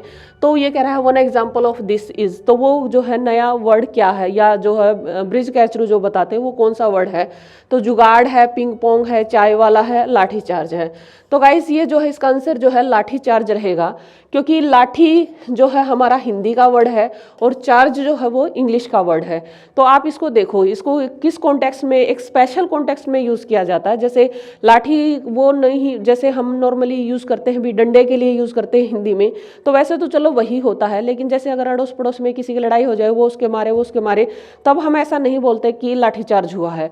यानी लाठी चार्ज जो है एक पर्टिकुलर कॉन्टेक्स्ट में यूज़ किया जाता है, यानी स्पेशली जब पुलिस जो है अपने फोर्स का यूज़ करती है तो उसको जो है लाठी चार्ज बोलते हैं, यानी एक पर्टिकुलर कॉन्टेक्स्ट में यूज़ करते हैं ये दोनों वर्ड जो है। यानी ना तो यहाँ पे पर्टिकुलर लाठी का मीनिंग है और ना ही चार्ज का है, तो ये दोनों वर्ड जो है एक पर्टिकुलर कॉन्टेक्स्ट में यूज़ किए जाते हैं। तो ये जो है इन्होंने अपनी बुक के अंदर जो Indianised English book, English speaking book लिखा है इन्होंने, जो बुक का नाम है ये, तो उसके अंदर ये जो है वर्ड दिया है। ऐसे बहुत सारे वर्ड हैं, जैसे हमारा एक पोस्टपोन वर्ड होता है, तो पोस्टपोन तो ये इंग्लिश का ही वर्ड है, लेकिन हम इंडियन ने क्या किया हुआ है, एक प्रीपोन वर्ड निकाल दिया। यानी इसी तरह से हमने जो है प्रीपोन बनाया, ये जो है इंग्लिश का वर्ड नहीं है, ये हम इंडियन ने बनाया है। तो ऐसे बहुत सारे वर्ड हैं गाइस जिनको हमने जो है इस तरह से अपने आप क्रिएट किया हुआ। तो आई थिंक आपको ये जो है कंसेप्ट क्लियर होगा। नेक्स्ट चलते हैं अब नेक्स्ट क्वेश्चन पे। Match the following concept with their definition. अब ये कह रहा है कि इनकी डेफिनेशन बताइए, और उस डेफिनेशन के अकॉर्डिंग जो है आपको जो ये सेलेक्ट करने हैं कि ये क्या होते हैं। तो गाइस पहले हम जो है आंसर बाद में लेंगे, पहले हम जो है इसकी बात कर लेते हैं कि ये होते क्या है। तो कोलोकेशन है सबसे पहले, कोलोकेशन, कॉप्स है, हिपोनिमी है और मैट्रिक्स है। तो ये गाइस होते क्या हैं। तो कोलोकेशन क्या होता है, कोलोकेशन होता है जैसे दो वर्ड आ जाए और उनका कॉम्बिनेशन हो जाए, यानी कुछ ऐसे जो है हम टर्म यूज़ करते हैं जो आपस में इस तरह से यूज़ की जाती हैं, जैसे वो जो है एक परमानेंट से वर्ड है। जैसे हम यूँ कहेंगे कि फास्ट फूड एक वर्ड होता है, तो यानी ये जो है फास्ट फूड, यानी जो आप बर्गर वगैरह खाते हो उसके लिए यूज़ किया जाता है। वैसे तो फास्ट का मतलब तेज़ होता है, फूड का मतलब जो है भोजन होता है, तो तेज़ भोजन क्या होता है, लेकिन हमारे माइंड में जैसे हम फास्ट फूड बोलेंगे तो हमारे माइंड में आ जाती है चीज़ें कि फास्ट फूड क्या होता है। इसी तरह से यानी ये वर्ड जो है आपस में यूज़ किए जाते हैं, जैसे क्लोज फ्रेंड यूज़ करते हैं, फास्ट फ्रेंड यूज़ करते हैं, लेकिन हम कभी भी जो है ना क्लोज फूड यूज़ नहीं करेंगे। यानी ये जो इनका कॉम्बिनेशन है, यानी दो वर्ड का जो है कॉम्बिनेशन होता है, जो नॉर्मली वो जो है एक्सेप्टेबल है सोसाइटी के अंदर। तो जैसे हम यूँ कहें मेक अ एफर्ट, तो इस तरह की हम जो है फ्रेजेस यूज़ करते हैं, मेक एफर्ट, जैसे गो टू बेड। तो ये जो है गो टू बेड का मतलब तो वैसे तो ये हुआ कि बेड पे जाना, लेकिन इसका मतलब ये है कि सोना। तो ये गाइस ये जो है इस तरह के जो वर्ड है, यानी दो वर्ड आपस में मिलकर एक कॉम्बिनेशन बनाते हैं, उसको कोलोकेशन कहते हैं। कॉप्स है, कॉप्स का मीनिंग होता है कलेक्शन, कॉप्स का मीनिंग ही कलेक्शन होता है, collection of something, collection of text कह लीजिए, यानी स्पेशली ये वर्ड जो है टेक्स्ट के लिए यूज़ किया जाता है। कलेक्शन ऑफ टेक्स्ट, जहाँ पे टेक्स्ट का कलेक्शन होता है उसको बोलते हैं। हिपोमनी क्या होता है गाइस? हिपोमनी क्या होता है कि ऐसे वर्ड के लिए यूज़ किया जाता है, एक जनरली एक वर्ड यूज़ होता है किसी चीज़ के लिए और आप उसका एक स्पेसिफिक वर्ड यूज़ करते हो तो उसको जो है हिपोमनी कहते हैं। आप सिंपली इसको समझ सकते हैं, जैसे एक फर्नीचर वर्ड है तो जनरली जो है चेयर के लिए, टेबल के लिए, इन चीज़ों के लिए जो है एक वर्ड जनरली जो यूज़ किया जाता है वो फर्नीचर यूज़ किया जाता है, फर्नीचर। लेकिन ये तो जनरल वे में यूज़ किया गया। अगर हम स्पेशली वर्ड का यूज़ करें, स्पेसिफिक वर्ड का यूज़ करें तो जैसे हम यूँ कहें चेयर है, टेबल है, तो हैं तो दोनों ये भी जो है क्या फर्नीचर ही, लेकिन जो है हिपोमनी क्या होता है कि आप जनरल के लिए जो है जनरल में से एक स्पेसिफिक वोकैबुलरी निकालते हो, उसके लिए जो है हम उसको हिपोमनी बोलते हैं। ऐसे ही जैसे कटलरी वर्ड है, कटलरी जो है जिसमें जैसे हमारे किचन में होता है कटलरी, कटलरी के अंदर क्या क्या होता है गाइस, जैसे आपका जो है स्पून हो गए, नाइफ, डिफरेंट टाइप के जो नाइफ होते हैं वो हो गए, तो वो सारा जो सेट होता है उसको कटलरी बोला जाता है। लेकिन आप जो है स्पून वर्ड अगर यूज़ कर रहे हो तो वो हिपोमनी है। तो यानी इसको कहते हैं, यानी एक जनरलाइजेशन में से एक पर्टिकुलर स्पेशल स्पेसिफिक वर्ड को निकालना या स्पेसिफिक वर्ड यूज़ करना किसी चीज़ के लिए, उसको बोलते हैं हिपोमनी। आगे है मैट्रिक्स। मैट्रिक्स क्या होता है गाइस? मैट्रिक्स क्या होता है, जैसे आपने जो है मैथ्स, ये एक्चुअल में क्या है कि ये मैथ की टर्म है, क्योंकि ये मैथमेटिक्स की टर्म है तो वहाँ से इसकी बात कर लेते हैं। जैसे हम ग्राफ वगैरह बनाते हैं तो ग्राफ के अंदर क्या होता है, ग्राफ के अंदर क्या होता है, जैसे आप किसी पॉपुलेशन का, किसी जगह की पॉपुलेशन का घटना या बढ़ना दिखाएंगे, मेल या फीमेल का जेंडर रेशियो दिखाएंगे, तो इस तरह से कोई भी चीज़ दिखाते हैं तो आपने 9th 10th में, +1 2 में कभी भी ग्राफ वगैरह बनाए होंगे। तो ग्राफ क्या होते हैं, एक पर्टिकुलर जैसे एक टेबल की तरह होते हैं, यानी टेबल भी इसके अंदर आती है या छोटे बड़े, इस तरह से आप जो है ग्राफ भी बनाते हो या लाइनों से भी शो करते हैं हम, और जो है टेबल के थ्रू भी जो है वो मैट्रिक्स बनाए जाते हैं। तो यानी एक टाइप का जो है एक सिस्टमेटिक तरीके से डेटा का एनालिसिस जो होता है वो मैट्रिक्स होता है। तो ये तो हुए इसके जो है इनकी डेफिनेशन क्या होती है। अब इनका क्वेश्चन सोल्व करते हैं हम, क्या होगा। तो जैसे कोलोकेशन है, कोलोकेशन पहले इसको लेते हैं। कॉप्स क्या है? Corpus a large body of text, तो ये जो है फोर्थ हो गया। तो बी में जो है फोर्थ कहाँ पे है, तो बी में फोर्थ जो है यहाँ है। और आप देखो बी का फोर्थ और कोई नहीं है। अगर आपको एक भी मीनिंग पता है तो आपका क्वेश्चन तैयार हो सकता है, यानी आपका जो आंसर निकल जाएगा, यानी इसका आंसर जो है डी बनेगा। अब जो है हम दूसरे देख लेते हैं, हिपोमनी क्या होता है। तो हिपोमनी सी का जो है, जैसे ये कह रहा है semantic relationship of one two many. Semantic का मीनिंग होता है अर्थ, अर्थ होता है यानी मीनिंग होता है, जिसका जो है एक चीज़ का बहुतों के साथ रिलेशन हो। जैसे अभी ये क्या मैंने कहा कटलरी वर्ड है, तो कटलरी जो है स्पून के लिए भी यूज़ करते हैं और जो है नाइफ के लिए भी यूज़ करते हैं, बहुत सारी चीज़ों के लिए जो है कटलरी वर्ड यूज़ करते हैं। लेकिन यानी one two many, one two many का मतलब ये है कि कटलरी है, वर्ड एक है कटलरी, लेकिन वो किस किस के लिए यूज़ हो रहा है, किचन में जो जो चीज़ें हैं, स्पून है या फिर आपका जो है नाइफ है, और डिफरेंट टाइप के नाइफ है। जैसे नाइफ एक तो ये होता है कि भाई आप वेजिटेबल वगैरह काटेंगे, और दूसरा ये होता है जैसे डोसा वगैरह खाने के लिए भी नाइफ होता है। डिफरेंट डिफरेंट टाइप की स्पून होती है, तो उन सब के लिए हम एक वर्ड यूज़ करते हैं, उसको क्या बोलते हैं, हिपोमनी। उसको जो है क्या बोला जाता है, हिपोमनी बोला जाता है। तो ये क्या है, cementing relationship of one two many. जब जो है एक अर्थ के आधार पर जो हम जो है एक वर्ड को बहुतों के लिए यूज़ करते हैं उसको बोलते हैं। तो इसका जो है जो आंसर रहेगा सी का जो है फर्स्ट रहेगा, ये जो है यानी कि ये आंसर रहेगा।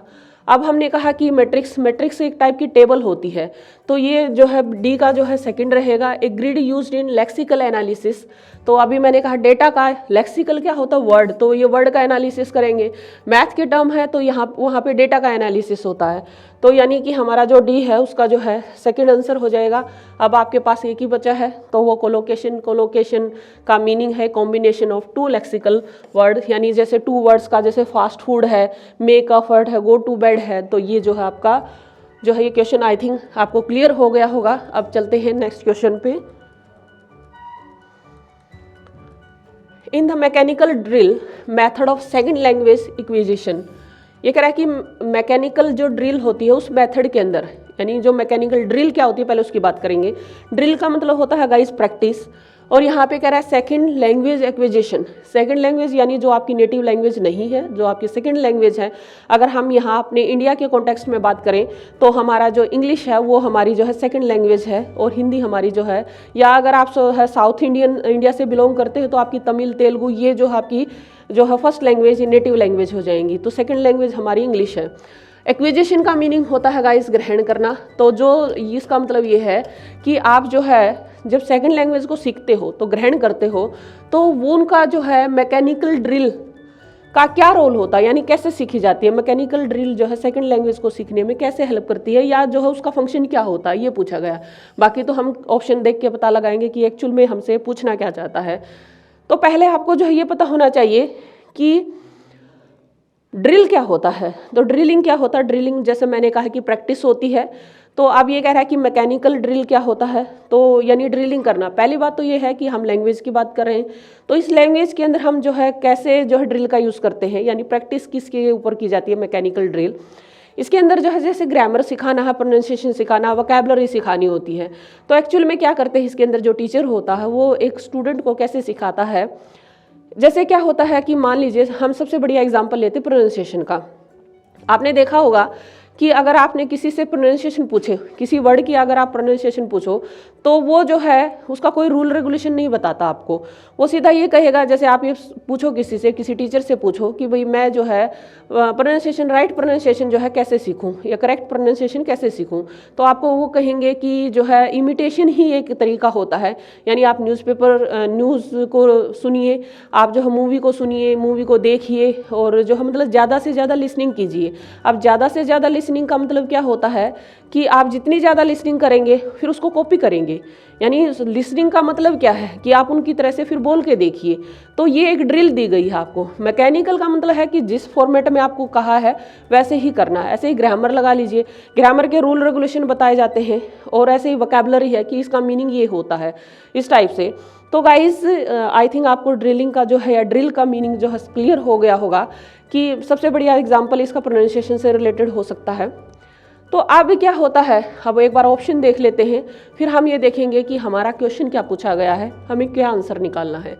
ये कह रहे हैं the learner has the freedom to choose from many responses. ये कह रहा है कि जो लर्नर होता है उसको ये फ्रीडम होती है कि वो बहुत सारे रिस्पॉन्स को चूज कर सकता है। सेकेंड है the learners response is totally controlled. ये कह रहा है कि जो लर्नर का जो रिस्पॉन्स है वो टोटली कंट्रोल्ड होता है। तो गाइज ये देखो, अगर आपको जो है मैकेनिकल ड्रिल का मीनिंग पता चल गया है, आप उसको अच्छे से समझ गए हो, तो ये दोनों एक दूसरे के अपोजिट है। यानी हमारा आंसर जो है या तो इनमें से एक ऑप्शन में आएगा, यानी या तो ए बनेगा या बी बनेगा, यानी दोनों नहीं हो सकते। ये एक ऑप्शन के अंदर दोनों लेटर या जो ऑप्शन नहीं हो सकते। सी देते हैं comprehension of the item by the learner is not required. ये कह रहा है जो आपको आइटम दिया गया है ड्रिलिंग के दौरान किसी लर्नर को, उसको समझना जरूरी नहीं होता, यानी बिना समझे उसको समझने की उसकी कोई ज़रूरत नहीं होती। ऐसे ही डी है comprehension of the item by the learner is obligatory. ये कह रहा है कि उस आइटम को समझना जो है लर्नर के लिए ज़रूरी होता है। तो गाइस ये दोनों जो है इन दोनों ऑप्शन में से एक ऑप्शन आएगा और इन दोनों में से एक ऑप्शन आएगा, क्योंकि ये दोनों जो है पेयर एक दूसरे के कंट्राडिक्टरी पेयर बनते हैं, यानी एक इसमें से बनेगा एक इसमें से बनेगा। अब आप जो है फिर से हम ले लेते हैं कि ड्रिलिंग जो मैंने आपको बताई है कि वो क्या है।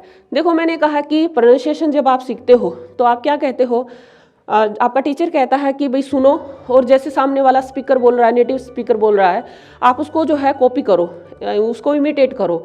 अगर आपको ब्रिटिश एक्सेंट समझना है तो ब्रिटिश चीज़ों को समझिए, अगर आपको अमेरिकन एक्सेंट लेना है तो अमेरिकन चीज़ों को सुनिए और फिर जो है उसको कॉपी कीजिए। यानी इसका मतलब क्या है, इसका मतलब ये है कि जो लर्नर है उसके पास जो है चॉइसेस नहीं होती हैं।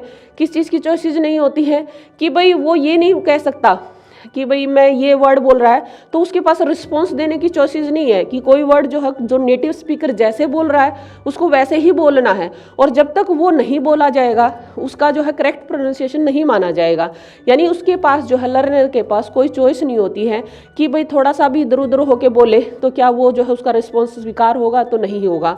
कि राइट अगर जो है बिल्कुल सही प्रोनाउंसिएशन माननी है तो जो एक नेटिव स्पीकर ने जैसा बोला है एज इट इज़ उसको भी वैसा ही बोलना पड़ेगा, यानी उसके पास फ्रीडम नहीं होती है। तो फ्रीडम नहीं होती है रिस्पॉन्स देने की, तो इसका मतलब ये ऑप्शन कट जाएगा। अब मैंने कहा दोनों में से एक है, यानी उसका जो रिस्पॉन्स है टोटली कंट्रोल्ड होता है। कंट्रोल्ड कैसे होता है, कंट्रोल इस वजह से होता है कि भाई उसको ये बोल दिया गया है कि बस यही बोलना है, ये जो है ये जो नेटिव स्पीकर जो बोल रहा है यही जो अंतिम सत्य है, यही बोलना है। तो यानी जब तक आप इस तरह से कंट्रोल कर दिया कि भाई यही बोलो, इसी को सुनो, यही जो है सही है, तो इसका मतलब जो है हमारा बी ऑप्शन बनेगा। अब ये कह रहा है कि comprehension of the item by the learner is not required. अब मैंने क्या बोला आपको कि अगर जो है कोई नेटिव स्पीकर, उसका एक्सेंट आप लेना चाहते हो ब्रिटिश या अमेरिकन, तो वो जो बोल रहा है आपको उसको कॉपी करनी है। आपको समझ में आ रही है कि नहीं आ रही है, ये मैटर नहीं करता है। आप ये नहीं पूछेंगे कि ये ऐसे क्यों बोल रहा है। आप देखो इंग्लिश में बहुत सारे वर्ड ऐसे होते हैं जो है जिसके अंदर बहुत सारे अल्फ़ाबेट साइलेंट हो जाते हैं। तो आप पूछो किसी से कि भाई ये जो है साइलेंट क्यों हो जाते हैं, तो उनका कोई आंसर नहीं होता है। बस ये जो है नॉर्मली ऐसे बोले जाते हैं, टीचर भी ऐसे ही बोलेगा कि ये जो है उसमें ब्रिटिश में या जो है अमेरिकन में ऐसे ही बोले जाते हैं। अब आपने बहुत सारे वर्ड ऐसे भी देखे होंगे जिनका जो है ब्रिटिश में तो वो वर्ड लेटर साइलेंट हो जाता है और अमेरिकन एक्सेंट बोलते हैं वो बोला जाता है, यानी उल्टा भी हो सकता है। तो इसका जो है इसको समझने की चीज़ें नहीं है, ये जस्ट एक टाइप की इमिटेशन है, क्रैमिंग करना है, बस आपको कॉपी करना है। तो इसका मतलब जो है डी आंसर नहीं रहेगा, सी आंसर आ जाएगा। यानी उसकी रिक्वायर्ड नहीं है, उस आइटम को जो आपको सिखाया जा रहा है, प्रोनाउंसिएशन, वोकैबुलरी जो समझाया जा रहा है, उसको जो है समझने की ज़रूरत नहीं है, आपको उसको कॉपी करने की ज़रूरत है। तो इसका मतलब हमारा जो आंसर बनेगा क्या बनेगा, बी और सी। बी और सी जो है इसका आंसर बनेगा। अब इसके ऑप्शन देख लेते हैं क्या क्या है हमारे पास, कहाँ है बी और सी। तो बी और सी ये जो है हमारा जो है आंसर हो गया, यानी कि सी जो है हमारा आंसर हो गया। अब नेक्स्ट लेते हैं guys, next question. Semiotics originated mainly in the work of two theorist they are. Semiotic क्या होता है गाइस, सिमियोटिक का मीनिंग होता है संकेत, संकेत होता है, साइन जिसको हम कहते हैं, साइन होता है। तो सिमियोटिक जो है originated mainly in the work of two theorist they are, वो कौन कौन से हैं, तो उनकी बात कर रहा है ये। तो वो ये जो है पहले एक ये जो है क्वेश्चन आ चुका है और जिसमें मैं आपको जो है बता चुकी हूँ। तो यहाँ जो है वो कौन से हैं, जैसे एक तो इसके अंदर जो है चार्ल्स सेंडर पियर्स है, ये हैं, और जो है फर्डिनांड डी ससरे, ये जो हैं। तो फर्डिनांड डी ससरे की मैंने सिग्निफाइड और सिग्निफायर की जो है थ्योरी आपको बताई थी, और जो है अब CS पियर्स की बता देती हूँ थोड़ी बहुत जो है इसके अंदर। तो CS पियर्स जो है तीन चीज़ें बताते हैं, आइकन बताते हैं ये, और जो है इंडेक्स बताते हैं, और ये सिंबल होते हैं एक टाइप के। ये कह रहे हैं कि ये सिंबल होते हैं, संकेत होते हैं, साइन होते हैं, और सिंबल जो है ये चीज़ें जो है ये जो CS पियर्स की थ्योरी के अंदर आता है कि आइकन, जैसे आप जो है कंप्यूटर वगैरह यूज़ करते हो तो नीचे आइकन होते हैं कि ये क्रोम का आइकन है, ये जो है इस चीज़ का आइकन है, ये उस चीज़ का आइकन है, यानी वो एक रिप्रेजेंटेशन होता है, वो जो है किसी चीज़ का जो है रिप्रेजेंटेशन होता है, वो आइकन होता है, यानी वो संकेत होता है। और जो है इंडेक्स क्या होता है, जैसे आप बुक वगैरह खोलते हो, आप देखो सामने जो है जैसे फर्स्ट पेज आप खोलोगे उसके अंदर इंडेक्स बने होते हैं। तो इंडेक्स भी किसी चीज़ का प्रतिबिंब होता है, किसी चीज़ का रिप्रेजेंटेशन होता है। किस चीज़ का होता है, मान लीजिए एक बुक के अंदर 30 जो है चैप्टर है और मुझे जो है 15 पढ़ना है, तो मैं जो है जाके इंडेक्स में देखूंगी कि 15 नंबर पे कौन सा है, या मुझे जो पर्टिकुलर पढ़ना है मैं जाके देखूंगी कि वो कौन से नंबर पे है। वो मुझे कहाँ से पता चल रहा है, वो मुझे इंडेक्स से पता चल रहा है।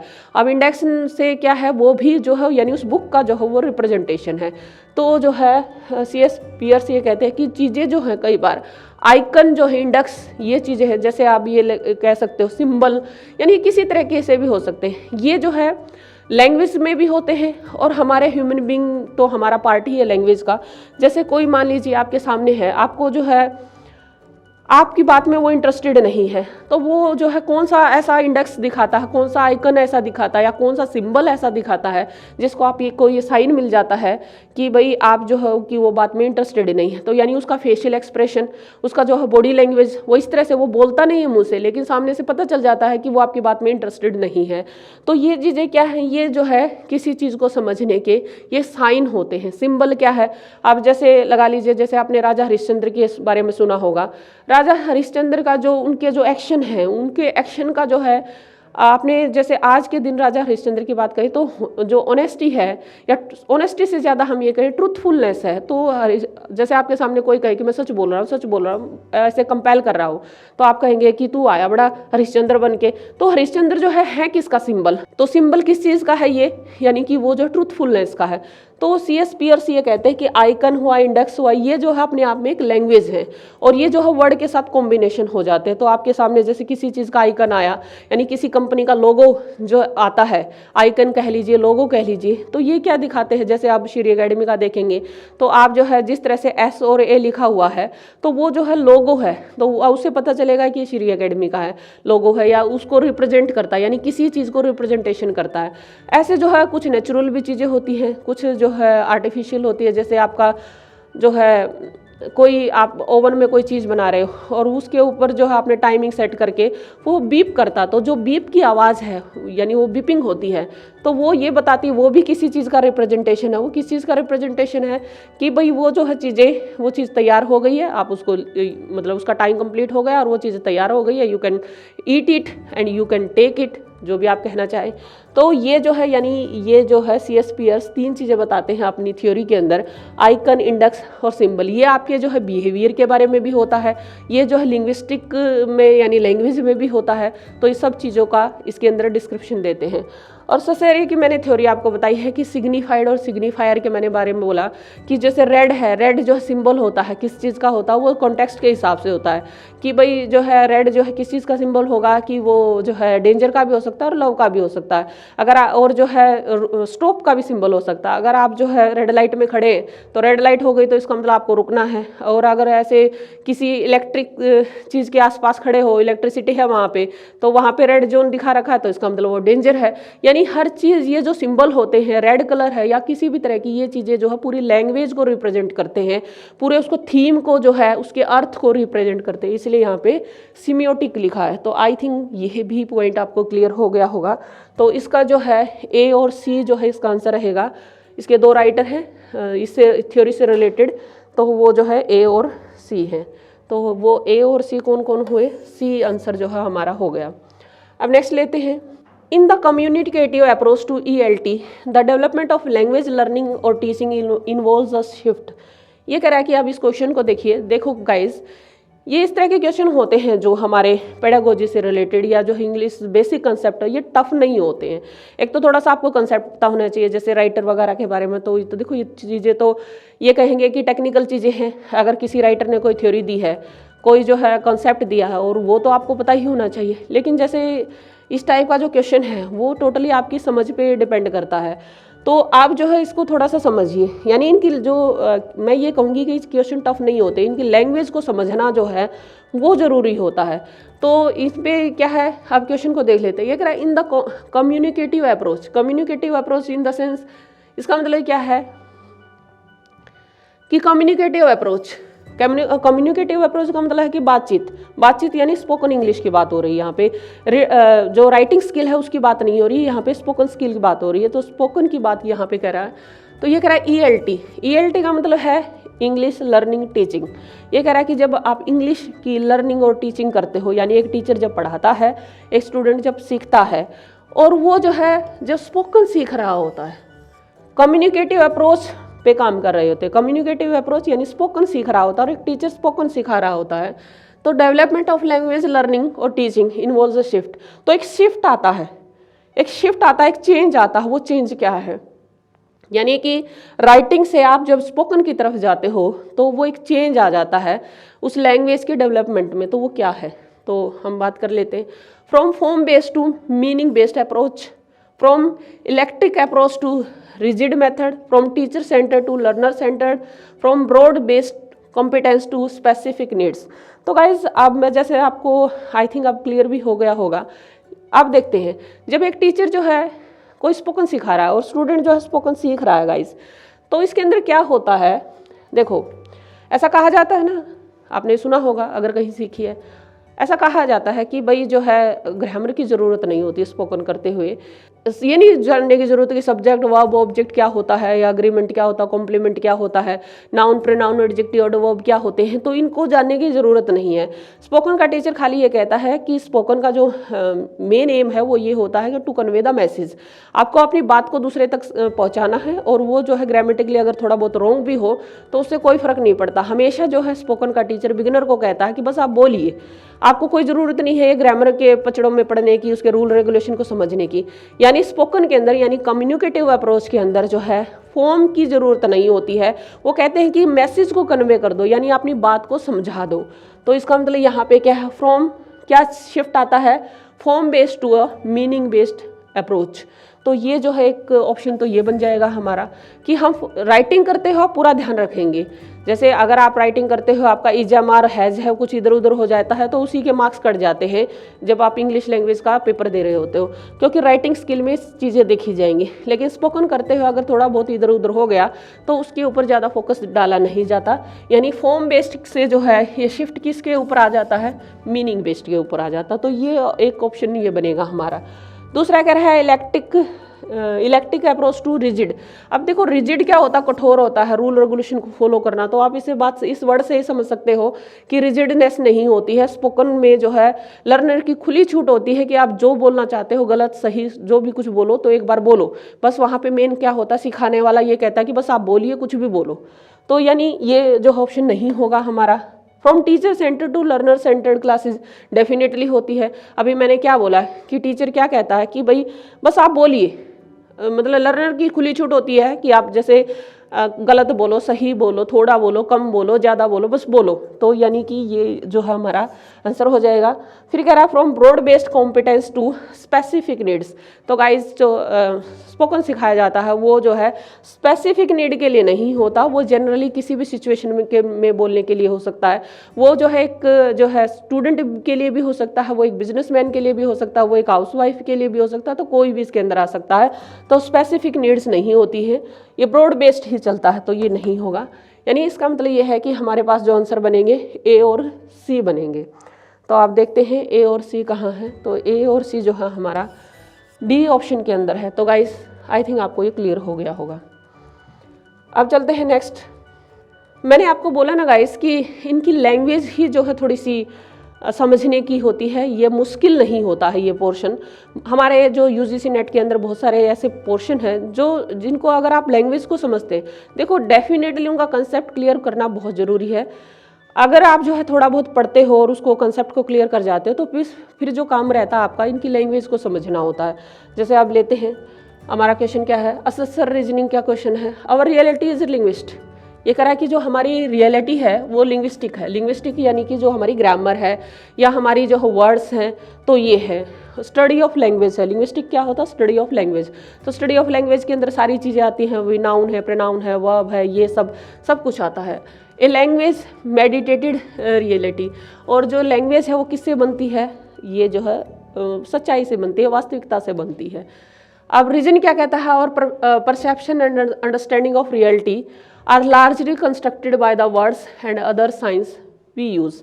ये कह रहा है कि हमारा परसेप्शन और अंडरस्टैंडिंग जो रियलिटी है, हमारा परसेप्शन और जो रियलिटी को जो समझ है हमारी, are largely constructed by the word, तो वो जो है ज़्यादातर किससे बनते हैं, वर्ड से, और जो साइन हम जो है यूज़ करते हैं उनसे बनता है। तो आई थिंक जो है क्वेश्चन को आप समझ गए होंगे क्या कहना चाहता है। फिर से एक बार बता देते हो क्योंकि ऑप्शन से आपको कोई छूट नहीं है, ये बताना स्टेटमेंट जो है कौन सी ठीक है कौन सी गलत है। तो इसकी लैंग्वेज को समझना ही आपके लिए इम्पोर्टेंट है। तो ये कह रहा है कि आवर रियलिटी इज़ लिंग्विस्टिक, हमारी जो सच्चाई है वो लिंग्विस्टिक है। यानी कि जो हम जीते हैं, हमारी डेली लाइफ जो है, वो जो रूटीन है हमारा, वही लिंग्विस्टिक है। अब लिंग्विस्टिक क्या है भाई, आप जो है चेयर भी यूज़ करते हो, आप जो पेन भी यूज़ करते हो, आप जो खाना भी खाते हो, यानी फूड भी है। तो लिंग्विस्ट क्या होता है, स्टडी ऑफ लैंग्वेज। यानी आपकी रूटीन की लाइफ में क्या है, लैंग्वेज तो है ही।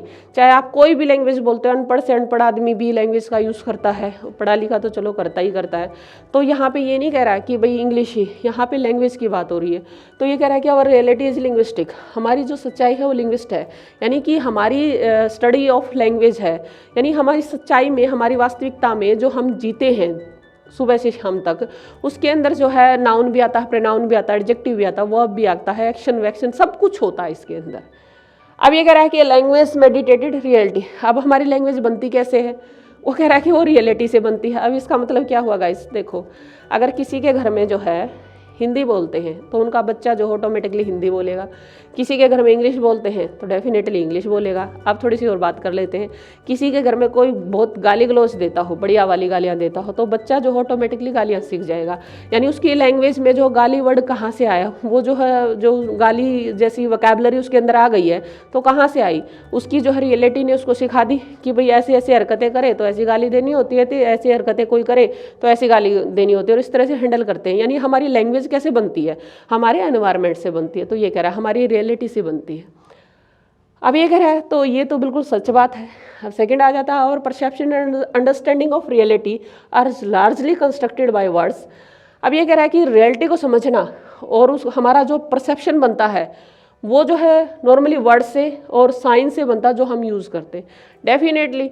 अब जैसे कई बार आपने देखा होगा कि जो घर में अगर बहुत ज़्यादा गाली गलौज चलता है, और जो है अगर जैसे एक छोटा सा एग्जांपल लेते हैं, जैसे फीमेल से रिलेटेड, अब लगता है कि मान लो फादर जो है अपनी वाइफ को यानी मदर को जो है, बच्चे की मदर को जो है वो अच्छे तरीके से ट्रीट नहीं करता, हर टाइम गाली गलौज दे के बोलता है, तो उस बच्चे को जो ना कुछ भी अनयूजुअल नहीं लगेगा।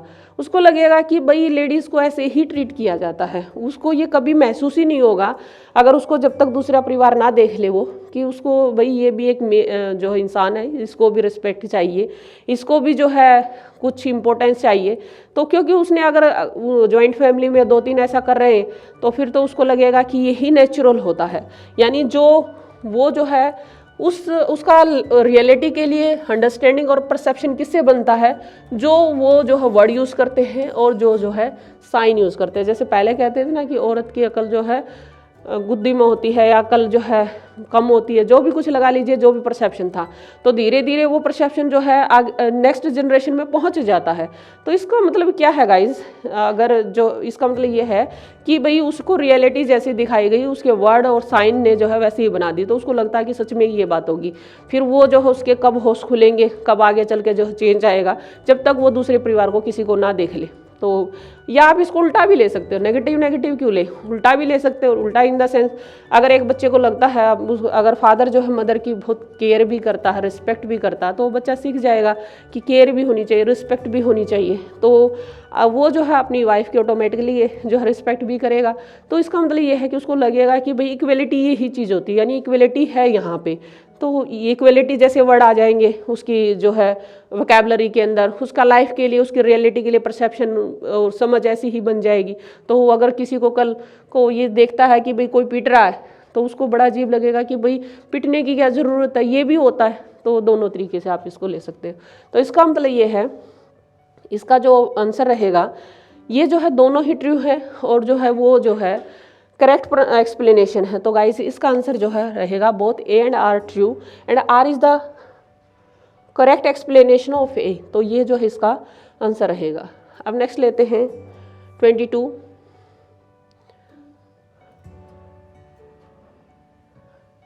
According to dash certain verbs actually perform an act when they are uttered. ये कह रहा है कि इसमें सीधा जो है गाइस, जैसे ऑप्शन डालें speech act theories such as Austin and Searle, Russian formalist and such as Shklovsky and Propp, language theorist such as Sapir and Whorf, cognitive linguistics such as Lakoff and Johnson.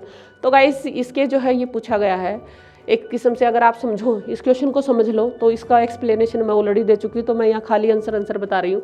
ये कह रहा है कि कुछ verb ऐसी होती हैं जो है एक्चुअल में परफॉर्म करती हैं, perform an act when they uttered, जब उनको बोला जाता है। तो एक किस्म से स्पीच एक्ट थ्योरी है ये। स्पीच एक्ट थ्योरी यानी जब आप बोलते हो तो आपका एक्शन नज़र आता है उसके अंदर, तो उसको बोलते हैं स्पीच एक्ट थ्योरी। तो यानी ये वाला जो है इसका आंसर बनेगा। और ये जो है क्या था, किसने दिया था, वैसे तो देने वाले दोनों नाम हैं यहाँ पे, ऑस्टिन और सेयरले। तो जो है मैंने ये ऑलरेडी बताया हुआ है इसी क्लास में, इसी वीडियो में। तो गाइज यहाँ पे आई थिंक इसको डिस्कस दोबारा करने की ज़रूरत नहीं है। नेक्स्ट लेते हैं। नेक्स्ट क्वेश्चन है, given below are two statement the teaching of non native literature to the student of English language teaching is arid. Arid होता है जैसे इंटरेस्टलेस कह लीजिए,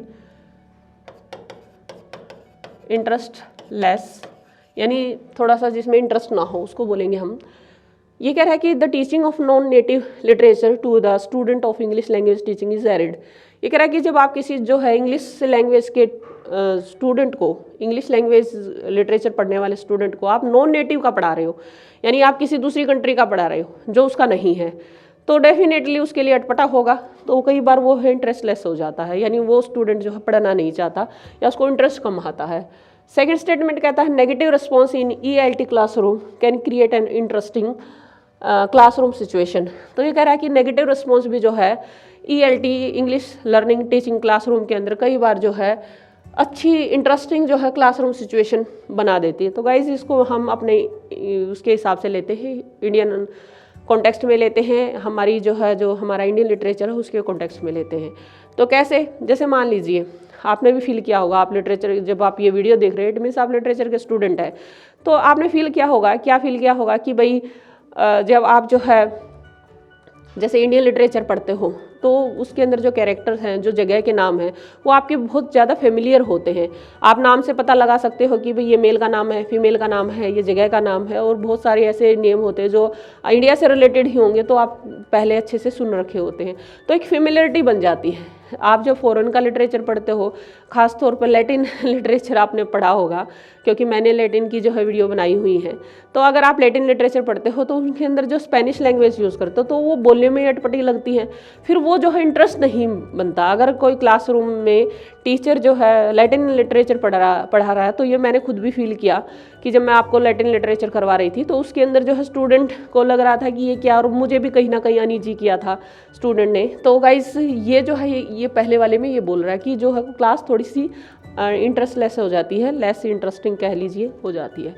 अब ये कह रहा है इसी का the negative response in ELT, ये कह रहा है कि जब किसी चीज़ के नेगेटिव रिस्पॉन्स आते हैं तो कई बार जो है क्लास जो है वो क्लासरूम की सिचुएशन इंटरेस्टिंग हो जाती है।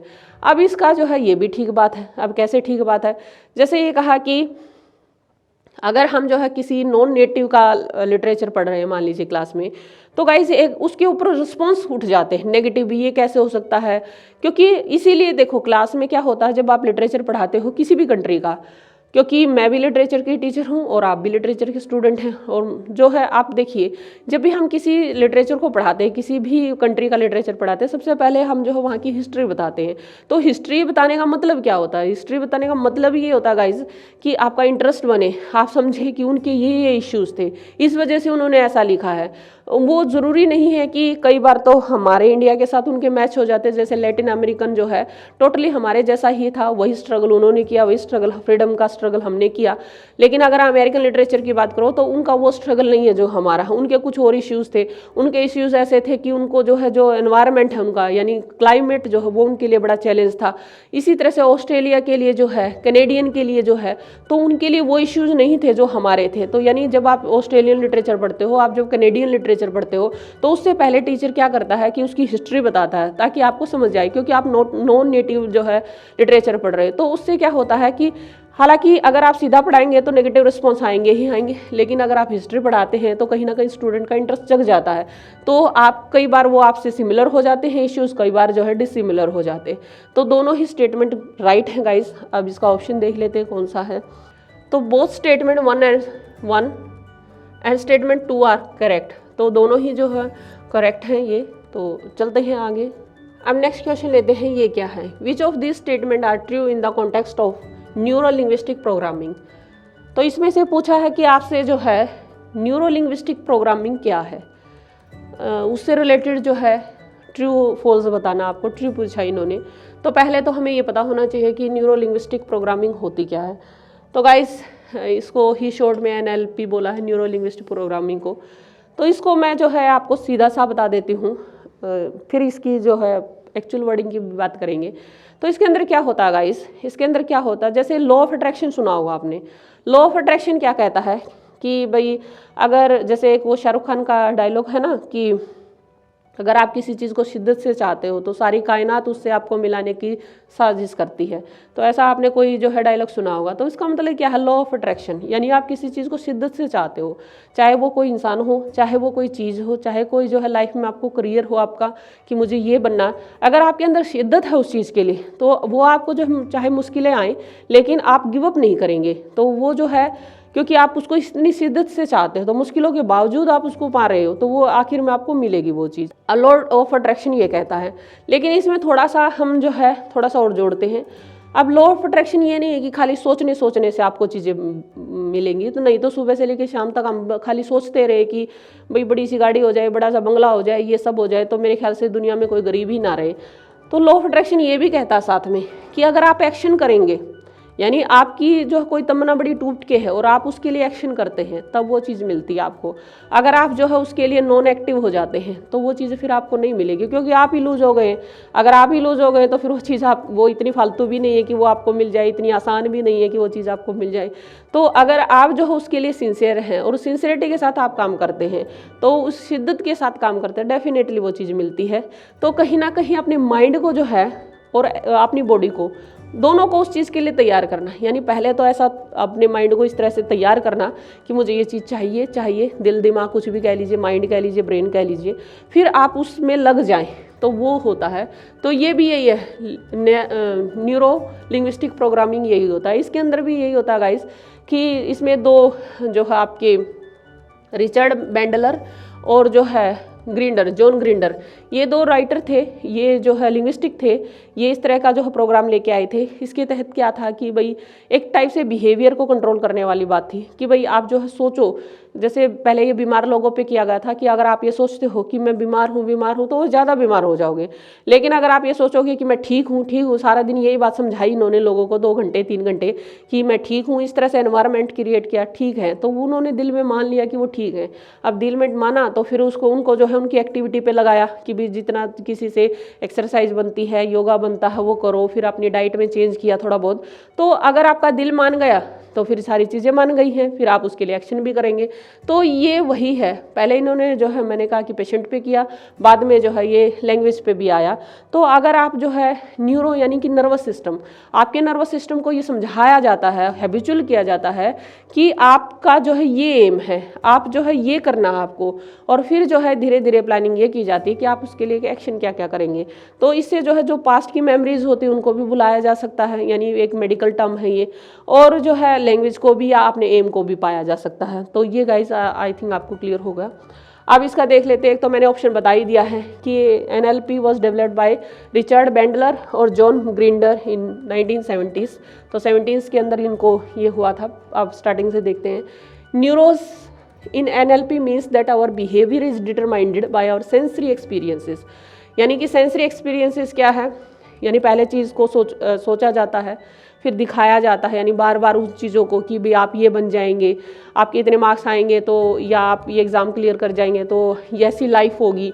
तो सेंसेस, फिर आपकी सेंसरी यानी आपके एक्शन करवाया जाता है उसके ऊपर, यानी आपके हाथों का यूज़ करते हैं। तो यानी सारी आपकी सेंसेस जो आपकी ज्ञान इंद्रिया उसमें शामिल हो जाती हैं। तो ये जो है एक ऑप्शन हो जाएगा। Grammatically knowledge is a matter of practice. खाली इसमें ग्रामेटिकली नॉलेज की बात नहीं होती, ये किसी चीज़ पे भी हो सकता है। तो जो है बी नहीं होगा। अब है यानी ए हो गया हमारा, सी हो गया, डी लेते हैं। अब ये क्या कह रहा है डी के अंदर, न्यूरो कवर्स इनविजिबल थॉट्स। देखो आपने सुना होगा invisible thought and visible physiological reaction. तो गाइस ये क्या होता है, आपने सुना होगा, इस तरह से होता है। ये क्या आइसबर्ग होता है, एक टाइप का आइसबर्ग क्या होता है, जो आपकी आइसबर्ग क्या होता है, जो कहते हैं ना बर्फ की चट्टान। आदमी का अनकॉन्शियस माइंड कुछ इसी तरह का होता है कि जो ऊपर दिखाई देता है वो दिखाई बहुत छोटा सा हिस्सा देता है और अंदर जो है बहुत ज़्यादा होता है। तो बर्फ़ की चट्टान भी कुछ ऐसी ही होती है, ऊपर जो है एक पार्ट दिखाई देता है, 9 पार्ट उसके नीचे होते हैं। ऐसे ही जो है आदमी का माइंड जो है, जो आपके साथ कोई बैठ रहा है, बोल रहा है, चल रहा है, उसका वो 1% ही आपको दिखाई देता है, उसके 9 हिस्से जो है उसके अंदर ही है। यानी कॉन्शियस माइंड 1% होता है, तो सब अनकॉन्शियस या सब कॉन्शियस माइंड जो है वो इससे वहाँ होते हैं। यानी आदमी के दिमाग में क्या क्या चल रहा हो वो वही बात बताता है जो आपको बताना चाहता है, जो नहीं बताना चाहता वो नहीं बताता है। तो इसका मतलब ये है कि अब जब ये थ्योरी की जाती है, ये थेरेपी की जाती है, थ्योरी की बजाय ये कहेंगे ये थेरेपी की जाती है, तो इनविजिबल थॉट्स कहाँ है, उसके सबकॉन्शियस माइंड में है, तो उनको दिखाया जाता है। इनविजिबल जो उसने देखे नहीं लेकिन वो चाहता है, उसकी डिज़ायर है, वो दिखाया जाता है। और किसके थ्रू दिखाया जाता है, जो है विजिबल फिजियोलॉजिकल रिएक्शन, यानी उसके ऊपर जो है जो हमारे दिखाई देते हैं वो रिएक्शन दिखाए जाते, उसके ऊपर करवाए जाते हैं। यानी उसके थॉट का और जो है उसकी फिजिकल एक्टिविटी का कॉम्बिनेशन बनाया जाता है इसके अंदर। तो आप ये कह सकते हैं, जैसे सुना होगा आपने कि जो बॉडी होती है हमारी, वो हमारे दिल का मिरर होती है, हमारे जो हार्ट या ब्रेन का जो है मिरर होती है। यानी अगर आप अंदर से खुश हैं तो आपकी बॉडी भी खुश रहेगी। अगर आप मान लीजिए अंदर से खुश नहीं है और जो है आपकी बॉडी जो है धीरे धीरे बीमार हो जाएगी, क्योंकि वो आप बेशक किसी को बता नहीं रहे हैं, लेकिन वो जो है आपकी बॉडी आपका मिरर है, आपके दिल दिमाग का मिरर है, वो रिफ्लेक्ट करना शुरू कर जाएगी। तो गाइज यही थ्योरी है इसके अंदर भी। तो इसके अंदर क्या हमने निकाला, ACD, तो इसका जो आंसर बनेगा ACD। All of the above इसमें हमने जो छोड़ा है यानी बी को छोड़ा है तो वो नहीं आएगा, ऑल ऑफ द अबो नहीं आएगा, तो ACD इसका जो है आंसर रहेगा। आज जो है 25th को लेते हैं guys. Which of the following is not a kind of sign as suggested by Charles Sanders Peirce. तो इसमें से कौन सा जो है नहीं है, ये थ्योरी मैंने ऑलरेडी आपको बताई है, तो इसके अंदर वो कौन सा नहीं है। तो मैंने बताया था अभी आपको आइकन है, आइकन, ये जैसे इसमें दे रखा, इंडेक्स भी बताया, सिंबल भी बताया, लेकिन विजुअल नहीं आता, तो यही इसका आंसर है। तो इसकी एक्सप्लेनेशन देने की कोई ज़रूरत नहीं, ऑलरेडी हम कर चुके हैं। तो आई थिंक 25th क्वेश्चन ही है। हाँ चलिए, तो मैं एक छोटी सी बात बता दूँ आपको यहाँ, ये हमने क्वेश्चन लिए हैं 2018 से और 2022 तक के, यानी 18 से 22 तक के क्वेश्चन को हमने इंक्लूड किया गाइस। और अभी तक ये इतने ही क्वेश्चन आए हैं, क्योंकि ये जो है देखो ये मुश्किल नहीं होते हैं, लेकिन इनको समझना जो है, इनकी लैंग्वेज को समझना जो है इजी है, मतलब कि ज़रूरी होता है। तो एक बात समझिए, जब ये 18 से शुरू हुआ था, ये पोर्शन शुरू हुआ था, और 2018 से ही हमारा यूजीसी नेट का पेपर जो है ऑनलाइन हुआ था। तो जब ये 2018 में शुरू हुआ था, इसके क्वेश्चन 2 से 3 पूछे गए थे, और जो है 21 के अंदर, यानी 2021 के अंदर इसके जो है जितने मैंने 25 क्वेश्चन डाले ना, इसमें से आई थिंक 10-15 क्वेश्चन जो है ये सिर्फ 21 में पूछे गए, 2021 में पूछे गए। यानी क्या करते हैं, 2-3 से बढ़ाते हैं और नेक्स्ट आने वाले ईयर में जो है इनका पीक ला देते हैं। अभी तो आप जो है इस पैटर्न को समझिए। देखो एग्ज़ाम में जो है कोई चीज़ अनइम्पोर्टेंट नहीं होती है, और जो है मतलब कि अनइम्पोर्टेंट जैसा वर्ड ही नहीं होता। जो सारी चीज़ें कर रहे हैं, जो ज़्यादा मार्क्स की है वो भी आपको करनी होती है, जो कम मार्क्स की हैं, क्योंकि मान लीजिए सभी ने सोचा होगा कि 2-3 मार्क्स का क्या करें, इसको छोड़ देते हैं। अब जिसने 2021 में पेपर दिया वो तो मारा गया होगा ना, क्योंकि इसका पीक ला दिया। अभी आपको ये नहीं पता होता कि आपको लग रहा है कि ये 2-3 मार्क्स की चीज़ आ रही है, और कब उसका पीक आ जाएगा आपको पता भी नहीं चलेगा, और आपका एग्ज़ाम हाथ से निकल सकता है। तो गाइस ये चीज़ें मुश्किल नहीं है, मुश्किल नहीं है। अगर आपको कोई मुश्किल लगता है, कोई ऐसी थ्योरी, कोई ऐसा कंसेप्ट आपको मुश्किल लगता है तो मुझे बताइए, मैं उसका जो है एक अलग से वीडियो बना दूंगी। और वो जो है बिल्कुल, वैसे तो आपने देख लिया होगा, बिल्कुल इजी लैंग्वेज में, सिंपल लैंग्वेज में होगा, वो जो आपको अच्छे से समझ में आएगा। तो अगर आपको ऐसी कोई थ्योरी, ऐसा कोई कंसेप्ट चाहिए जो है भाई आप समझना चाहते हैं मुझसे, तो कमेंट बॉक्स में जाइए और कमेंट कीजिए। तो गाइस मिलते हैं फिर किसी दूसरे वीडियो में, तब तक के लिए thank you and keep watching.